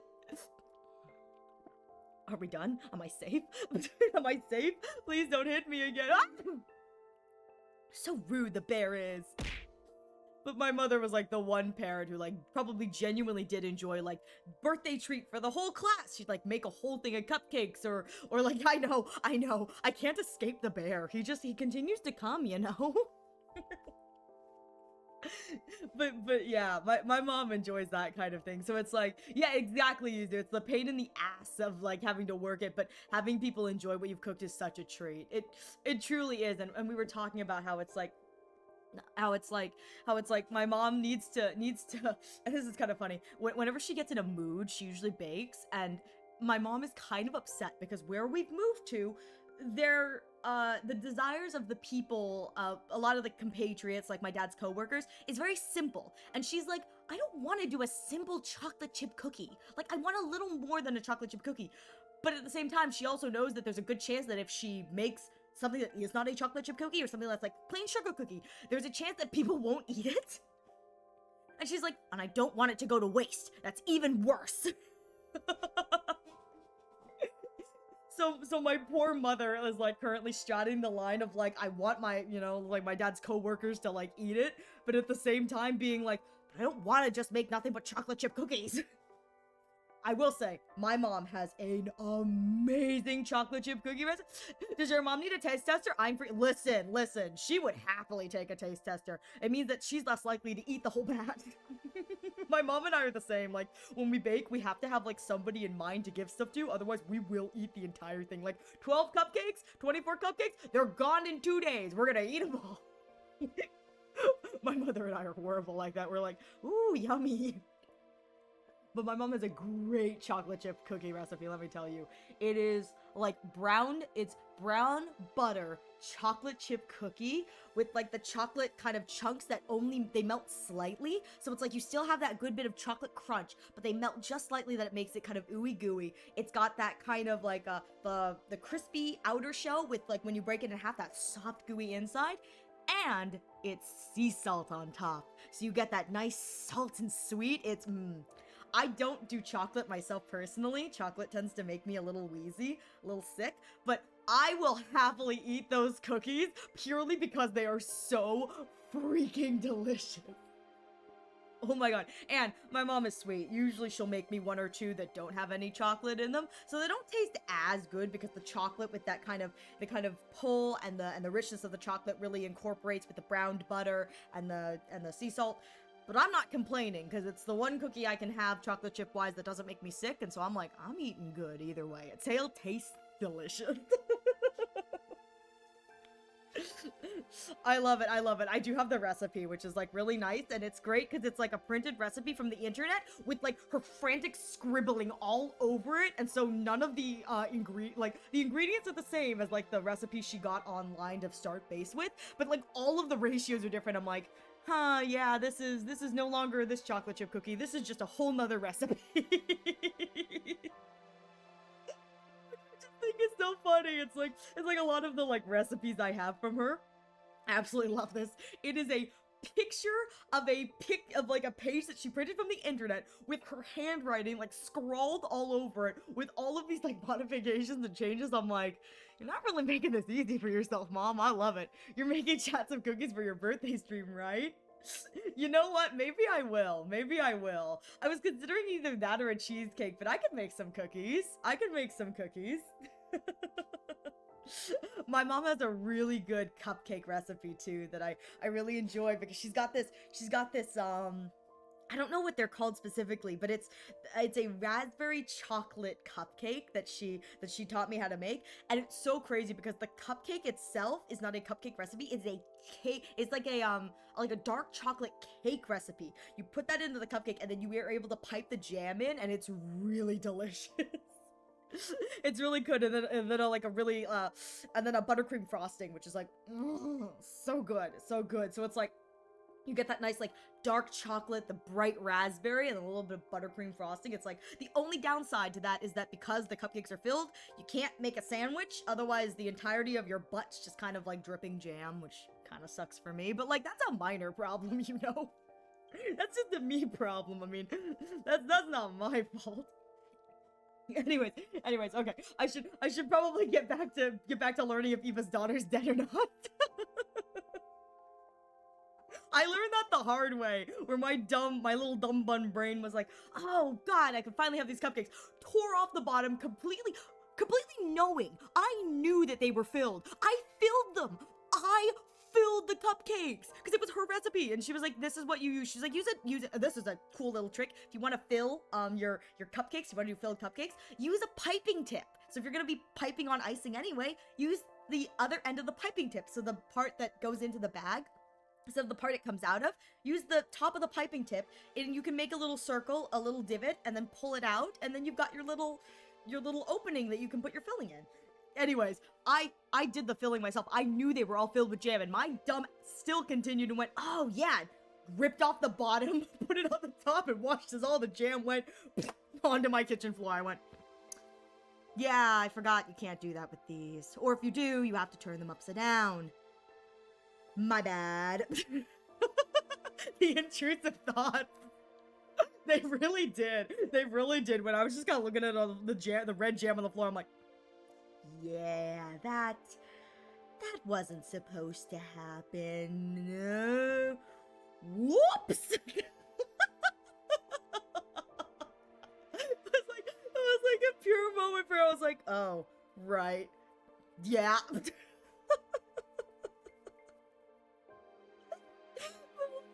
I mean, let's be real here. I wouldn't have it any other way. That's just peak dumb bun. It's like dumb bun using their brain. It's like, oh, and if I do this, I can pull the same goof with cookies. Me flipping the whole tray. I mean, they should. Falls on the floor. Whoops. Oh my god, you want to hear my cookie goof? One of my cookie goofs was I wanted to do that technique where you put like a shaper, like a cup around the cookie, and you swirl it to make it go perfect, to make it like to make it nice and like pretty and like fully circular looking, so you can do that to your ugly cookies, so the ones that spread too much. I did that. I forgot that you have to do that when they're hot, so I was just swirling around like a semi-cooled cookie. Swirling the cookie, I'm like, huh, it's not changing shape. Forgetting that you have to do that like directly when they get out of the oven, because that's when they're malleable.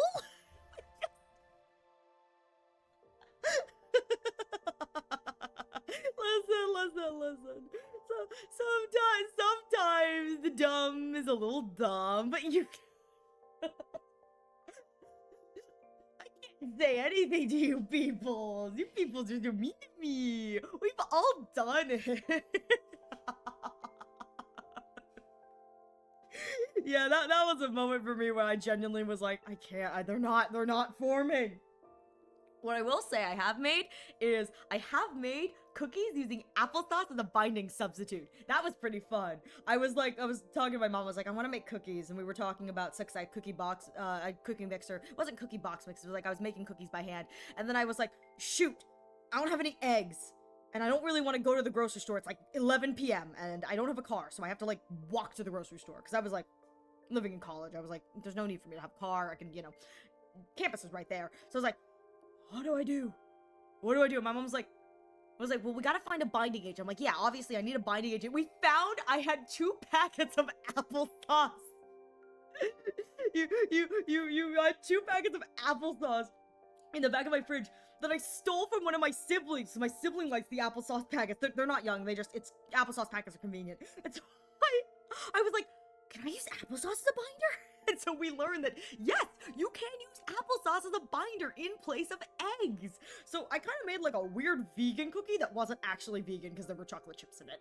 But that was kind of a moment where I was like, oh yeah. And okay, and the whole reason I was doing that was because I needed footage. That's what it was that I wasn't making cookies just to make cookies. I was making cookies from scratch for footage for something separate that I was doing for a class. And so I was like, I needed footage of me baking. And I was like, I'm out of eggs. I'm out of eggs. Shoot! Which is kind of a shame because I think if I had done the cracking for the thing, it would have been fine. But like, oopsies! Before you go back to your Eva combo, before you self-sort some work, go back to your Eva combo before you self-report some of your kitchen boobs. I will save it for my cooking stream story time. All right, back to knowing. Okay, am I about to? All right, back to seeing if my intuition is right and she's dead. I hope it's not, but your daughter? You have a family? You have a kid?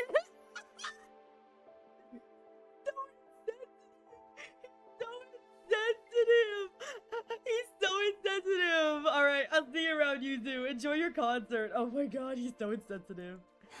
Do I look too young to be a mother? Technically, it was my brother's wife who gave birth to her. But after her parents died, I took her in. Even if we're only tangentially related by blood, she is my one and only daughter. Oh, that makes it even worse. Oh my god. Oh my god, that makes it even worse. This kid better be alive. Oh my god. It was a shocking revelation.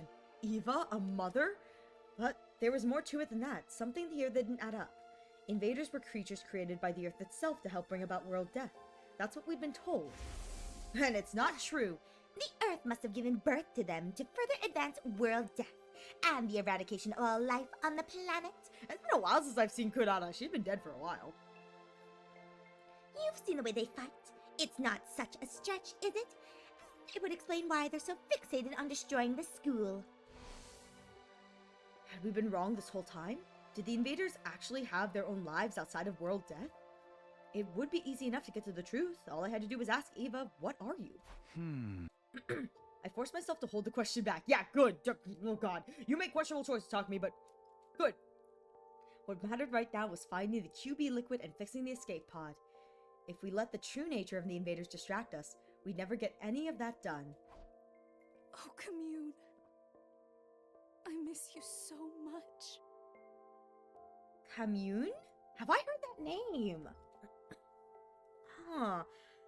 Weirdly, it looks familiar, but I don't know if it's because there's an invader with a similar name. Commune, huh. Eva muttered that last sentence under her breath, staring up at the sky through the bars of her cage. I swear to God, there better not. I hope there is an Eva route that is not a romance route. Like, I feel really bad if I have to romance Eva. Like, she's got a partner. Oh, that's her daughter. Never mind. Yeah, well, she probably still has a partner. Commune, that must be her daughter's name. After that, I met up with Yugamu and Tsubasa, and we set out for the day. Outside of the school, we began our search for the QB liquid with renewed vigor.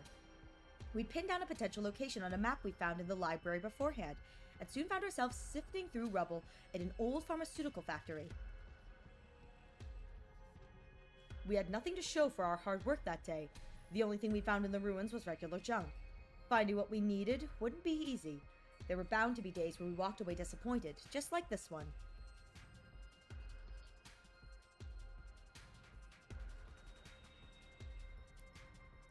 The next day, we focused on old pharmacies and construction sites and residential areas. Wait, this is so cute! Oh my god, I've never seen this background. This is so cute. But once again, we found nothing but junk and had to return to the school empty-handed. That doesn't look like junk, man. I think medical supplies is good regardless. Look at how fast these days are going for me. After that day, we searched the ruins of every house we could from corner to corner. Oh, that looks like the building that Nozomi and Takumi were in the first round.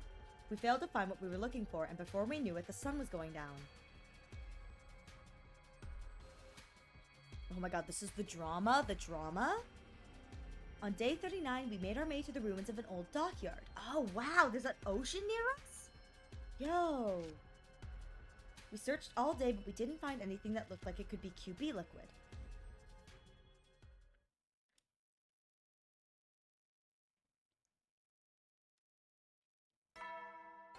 Oh. Okay. Get prepared. Okay, Ready to 40. So something must be happening on this day. Day 40 already. There's only 3 days of our break left, including today. I wanted to find the QB liquid before the start of the second round, but at this rate, I don't think that's going to happen. We just don't have enough people to cover all this ground. Let's face it, the chances of the 3 of us stumbling on something that rare were always pretty slim. What am I saying? It's not over yet! I give my cheeks a light slap to chase those negative thoughts away. We'll find that liquid. We have to. I tried to reassure myself as I set out for another day searching. Just as I was leaving my room, someone called out to me, but it wasn't Yugamu or Tsubasa. Hey! Takumi! Oh, I was expecting Darumi, but okay. Huh? Moko? Kyoshika too?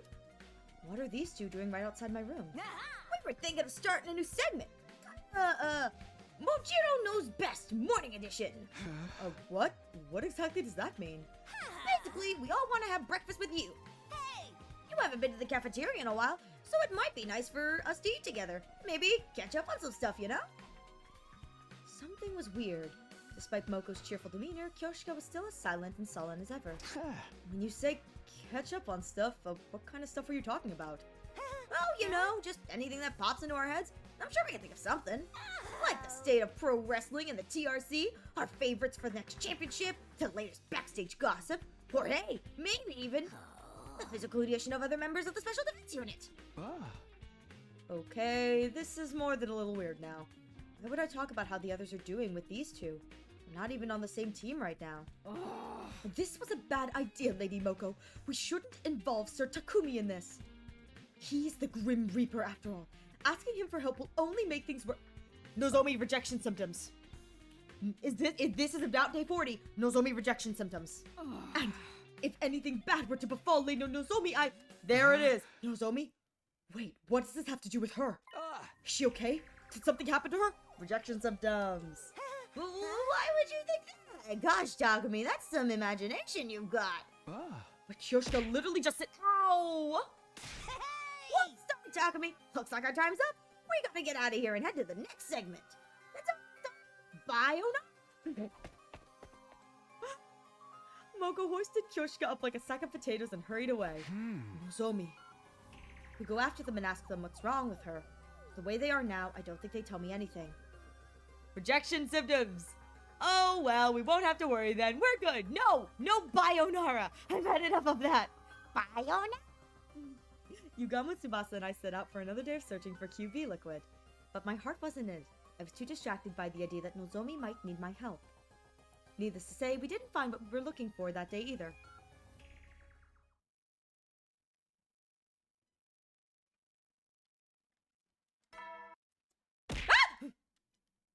Hi, Chi! Get prepared. Be ready to give. Now it's day 41. Means we're beginning to feel pretty hopeless.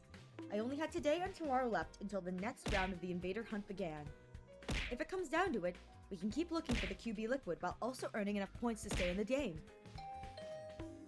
Oh great, a visitor. That's all I need. Moko! It was Moko. It seemed like she'd come to continue our conversation from yesterday, although she didn't have Kyoshika with her this time. Hey Moko, what was all that about yesterday? You were acting really weird. If there's something you want from me, just come right out and say it. Okay, well, how'd you like to hire me, Takumi? Hire you? For what? Where's this coming from? Not thinking by looking at me, but I've got other talents beside my strength. I can handle any kind of job you want. Manual labor's a given, but I can cook too. And I'd make a great bodyguard when you're going anywhere dangerous. Not that for you 24 hours a day, 365 days a year. Moko Machiro. Every home should have one. Pretty awesome value, don't you think? I have no idea what she's talking about anymore. Why do I have to get saddled with this bizarre sales pitch first thing in the morning? All I'm saying is it's real hard work for you, Takumi. I'll do anything you want, so in return for that... Won't you do something to save my dear friend? This is the Nozomi rejection symptom things. I have a question for you about your daily. Which ones do you do? What do you mean? Huh? Your dear friend? Wait, are you talking about Nozomi? She did want my help with Nozomi yesterday. I knew it. The physical condition of the other members of the Special Defense Unit.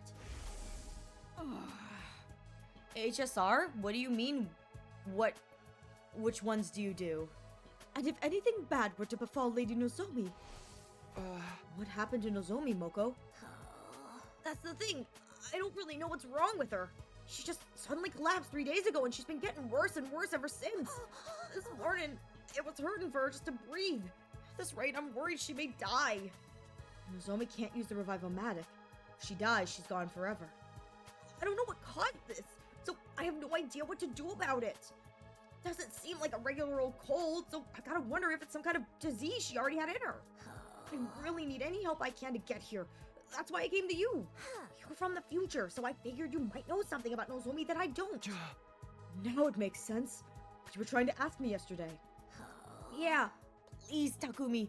Save Nozomi. I know I've got some nerve asking you for help after the way we've all treated you, but you're her only hope. I'm begging you, save her life, and I'll dedicate mine to you. Tears streaming down her face, Moko got on her knees and bowed her head in supplication. Moko, come on, you don't have to do that. Of course I'll help. All you had to do was ask. If Nozomi's suffering, I can't just stand by and let it happen. I want to do something about it. That's what friends are for. Save Nozomi while also having to deal with the whole Killing Game sponsored chaos and the fact that Eito's in my belly. I love it for me.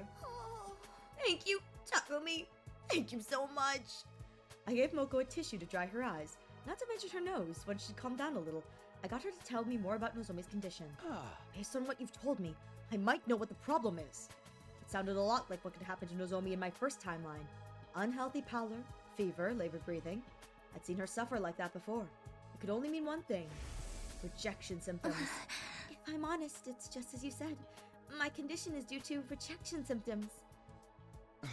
What are rejection symptoms? The chemo anima is rejecting me. I think Nozomi is probably going through rejection symptoms from her cryptoglobin. It's not very compatible with her body, so it flares up and gives her a bad fever sometimes.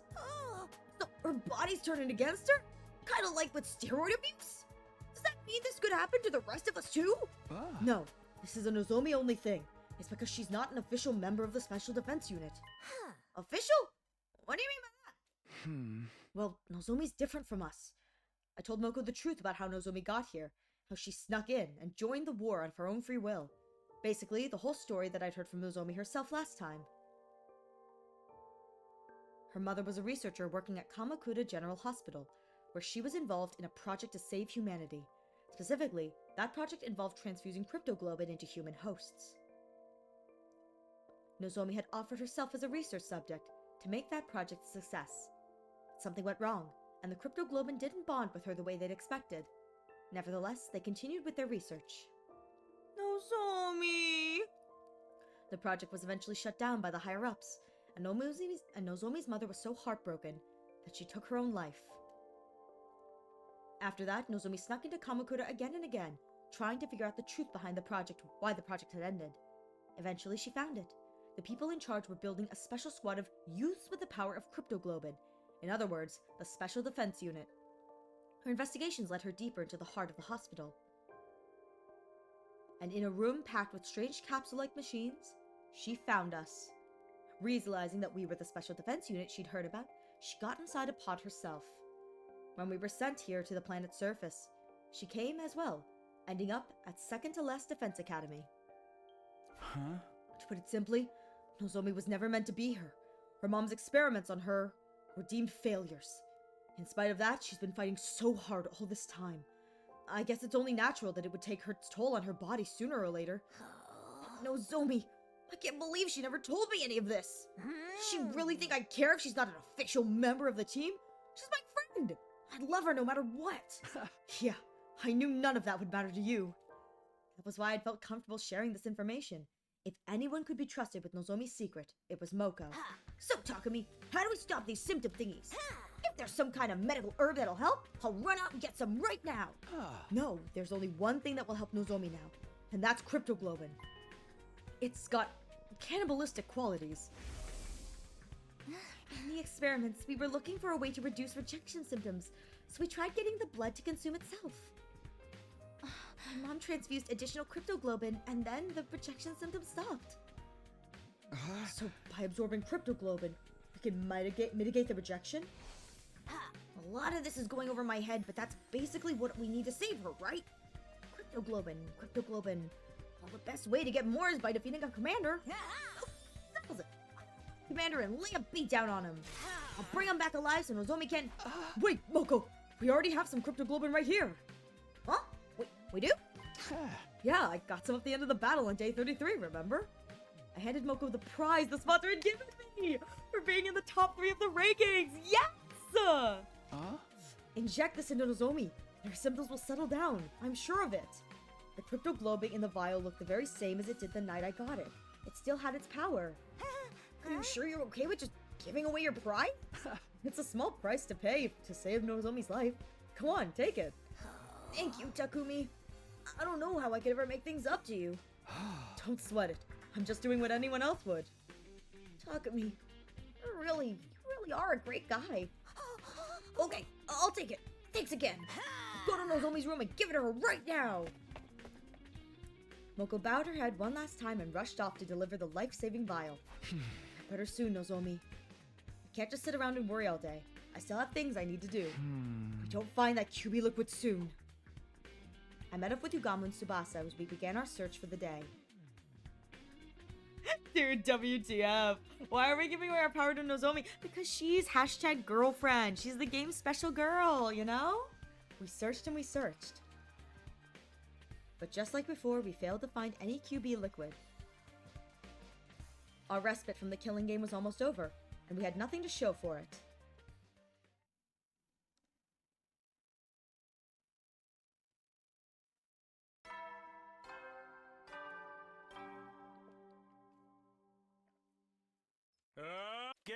Be ready to give. Day 42 already. This was the last day of our week off. Tomorrow, the invader hunt will begin again. The 3 of us would have to balance our search for the QB liquid with earning points to stay in the game, if that was even possible. Bingo bongo! Ariel, look at the title of the stream. What does it say? It says we're gonna win the killing game! That's what we're gonna do! We're gonna win! She's probably come to tell me how Nozomi's doing. I hurried over to the door and opened it. Standing there was... Yugamu! Eito! Yeah. Good morning, Takumi. Nozomi, you're alright. Yep, I feel better than ever, thanks to the cryptoglobin you gave me. I wouldn't have pulled through if it wasn't for you. I just had to come here and thank you in person. Team gay, not team vanilla couple. There's no need for that. All I did was pass on something I didn't need myself. But since you're here, I should probably apologize. Huh? What for? I told Moko your secret about your past. I'm sorry. I know it wasn't my place to do that. But when I heard you were sick, I couldn't help myself. Don't worry about it. You decided that's what you needed to do to save me, right? Well, I'm back to normal now, so I'd say you made the right choice. Nozomi. Moko came and gave me a big hug this morning, and she told me, I don't care where you're from or who you were before this. Official, unofficial, it's all the same to me. Because right here, right now, you're my friend and I love you. Nothing's gonna change that. I was so happy, I burst into tears. Knowing that people accept me for who I am, it's so wonderful. Nozomi's smile was so pure, so radiant. I felt myself getting a little emotional too. I really can't deny that By the way, Moko is really grateful too. She's trying to think of the perfect way to pay you back, as she puts it. Even Kyoshika wanted to thank you. Here, take this. Nozomi handed me an old-fashioned envelope with letter of thanks written on it. Kyoshka wrote this? For me? I thought for sure she still hated me. My hands were trembling as I gently opened the envelope and read what was inside. Sir Takumi, I offer you my most sincere thanks for saving Lady Nozomi's life. Truly, I owe you a debt of gratitude that I may never be able to repay. I wish I could be there to tell you this in person, but I feel too ashamed of my past treatment of you to do so. Though I cannot undo the events of the past, I offer myself at your complete disposal that we may create a better future together. I remain, sir, your humble servant. Kyoshka Magadori! This just goes to show that Moko and Hiroko were needed in Route 0 when Kaito Aoi Fruity exposed Nozomi. You're so right. You're so right. They needed to die because, good lord, the expose would not have happened without us. She told me she was willing to do anything to earn your forgiveness. Her exact words were, I will dedicate myself to Sir Takumi's service. Service? Seriously? It's not like I'm some kind of feudal warlord. She is serious. I know because I feel the same way. Huh? Wait, does she mean what I think she means? Say, Takumi? Would it be alright if the three of us joined your team? Team! Obviously, I would have welcomed Nozomi with open arms, but this wasn't a decision I could make on my own. I tracked down Yugamu and Tsubasa, and once we discussed the matter... Nozomi, Moko, Kyoshka, welcome to the team. Oh, no Team Freak for me. The anti-B-fuckers alliance grows, but no Team Freak. No Team Freak. Not this route. We are so stoked to have you girls on our side. I'm glad to be on the same team as you again, too. Sorry I left the last one so suddenly. The others approved of the new additions to the team without a second thought. If you don't mind me asking, what brought on this sudden change of heart? Was it just out of the gratitude for Takumi for saving Nozomi? Or is there more to that than that? We realized it was going to be hard for the three of us to just survive from here on, especially with my condition. We figured if we were gonna have to sell our services to anyone, we wanted it to be Takumi. Sir Takumi, you are so magnanimous, accepting a lowly wretch like me. What is this pelting addiction? What is this cruelty? Okay, that makes more sense. We could definitely use some extra members too, so it sounds like a good deal for all of us. Just remember, Takumi's the leader. He's the one calling the shots. We need you to follow his orders or this team will fall apart when things start to get tough. You think you can do that? Absolutely! Book our matches however you want, Takumi! Glad we understand each other. Now that that's settled, once again, welcome to the team. Takumi, how about you tell our new members about what we're doing here? Okay. It was finally time to tell the girls the truth about our team. The name, I told them a lot already. We were the Anti-Sponsor Alliance. However, we'd actually given up on fighting the sponsor directly. Our current plan was to repair and activate the escape pod, leaving the killing game behind. To put it simply, our goal isn't victory, it's escape. It may sound irresponsible, running away from our problems like this, but the alternative is complete annihilation. Once we're back on the artificial satellite, we can get ourselves together and figure out a new course of action. Sounds like a plan to me. I'm in. Nothing's wrong with slipping through the ropes and leaving the arena before they can take the belt from you. Right. We need to prioritize our lives. So as long as we survive, humanity still has a chance. Thanks, guys. What about you, Kyoshka? Are you okay with doing things this way? I know it must be frustrating to give up on avenging Kurara.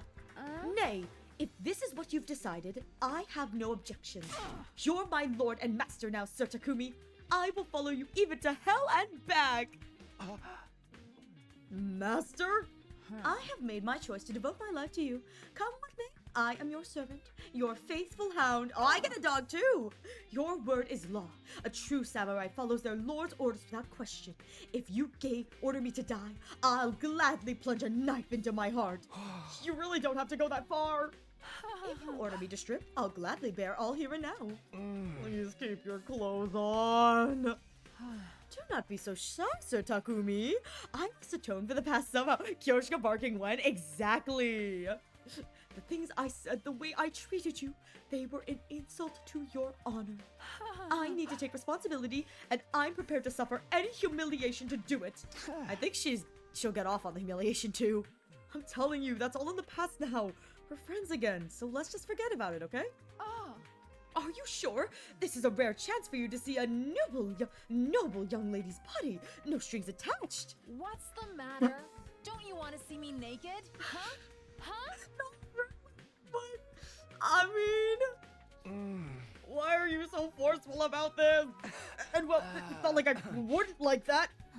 Takumi, I don't believe you, Takumi! I'm so disappointed in you. Wait, I didn't mean it like that. I was just... In a few short seconds, Joshka had done more to damage my reputation with the girls than all my past mistakes put together. And the sponsors sent her to sabotage me. Okay, enough kidding around. Let's get back on topic. Of all the lies they chose to voice act, I know, right? It's perfect! In terms of our immediate plans, we should start tomorrow by... Hold on, Takumi. I think we can save all that for later. Our alliance has just entered a glorious new era. It'd be a waste not to celebrate. Why don't we throw a party? Huh? A party? Now? Fostering good morale and camaraderie is part of a leader's duties too, you know. And I just so happen to have brought along a bunch of snacks for everyone. I've got drinks too. Who wants some? But when did you guys... Sounds good to me. I'll take a protein shake energy drink cocktail. Huh. Is there any amasake? Amazake. I should really allow Sir Takumi to slather me in his sticky white Oh my god. Phrasing, Kyoshka. Do you even think about what you're saying? Have an orange juice. What would you like, Takumi? I'll have what you're having, Nozomi. Eventually, everyone had a drink and we decided to make a toast.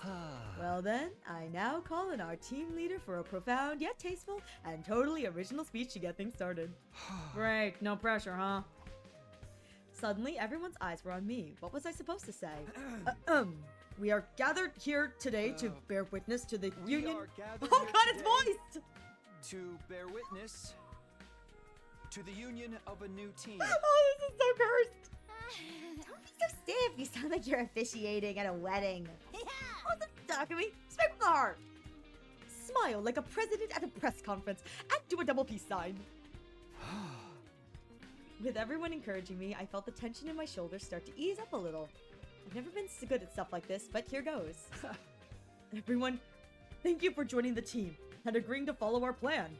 Even if we have to sacrifice our honor and dignity for it, the anti-sponsor alliance will survive. Together, I know we can make this happen. We can bet back to the satellite without anyone else dying. Let's drink a toast to that goal.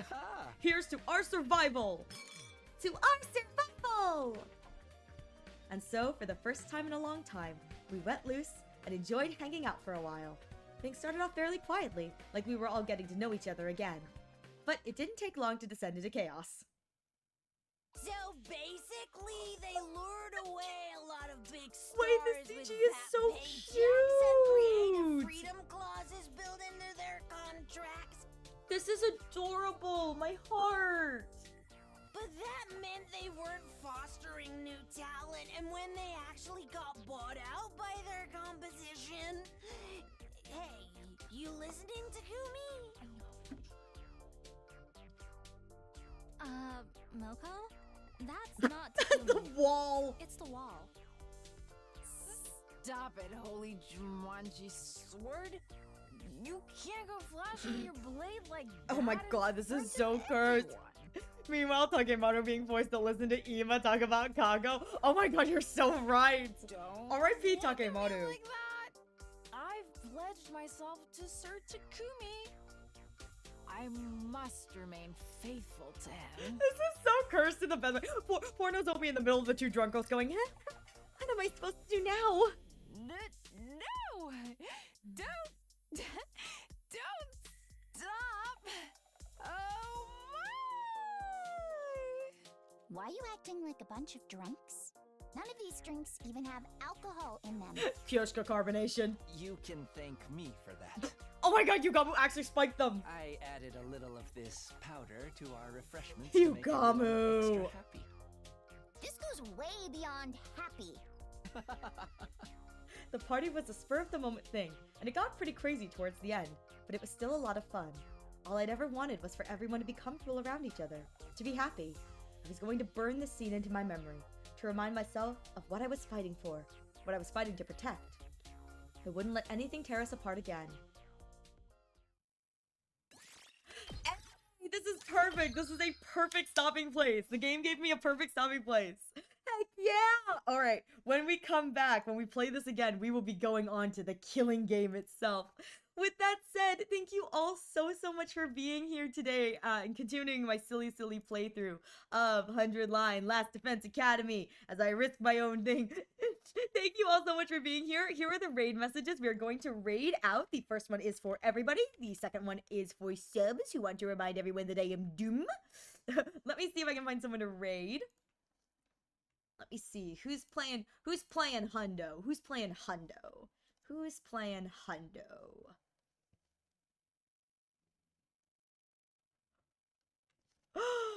Okay,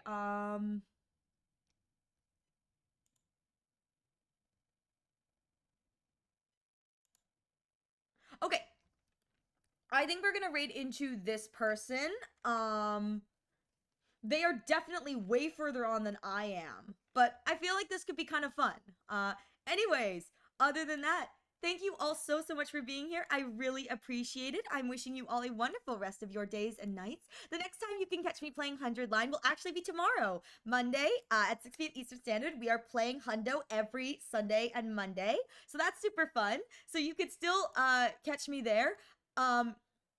Careful when looking at the thumbnails. Yes, I have it on the raid setting, so I have no idea what he's doing or where route he is, but he is about 43 endings through, so please be mindful of spoilers. If you've seen more, I will probably be unable to do whatever, but I figured this could be kind of nice regardless. Other than that, thank you all so much for being here. Again, if you guys want to catch me playing more Hundo, we will be playing it tomorrow. And if you can't make it, the cursed VODs will always be available the day after. Other than that, thank you all so much for being here. I really appreciate you guys being here and listening to my rambles. And I'm wishing you all a wonderful rest of your days and your nights. And I will hopefully catch you in the next stream. Bye-bye!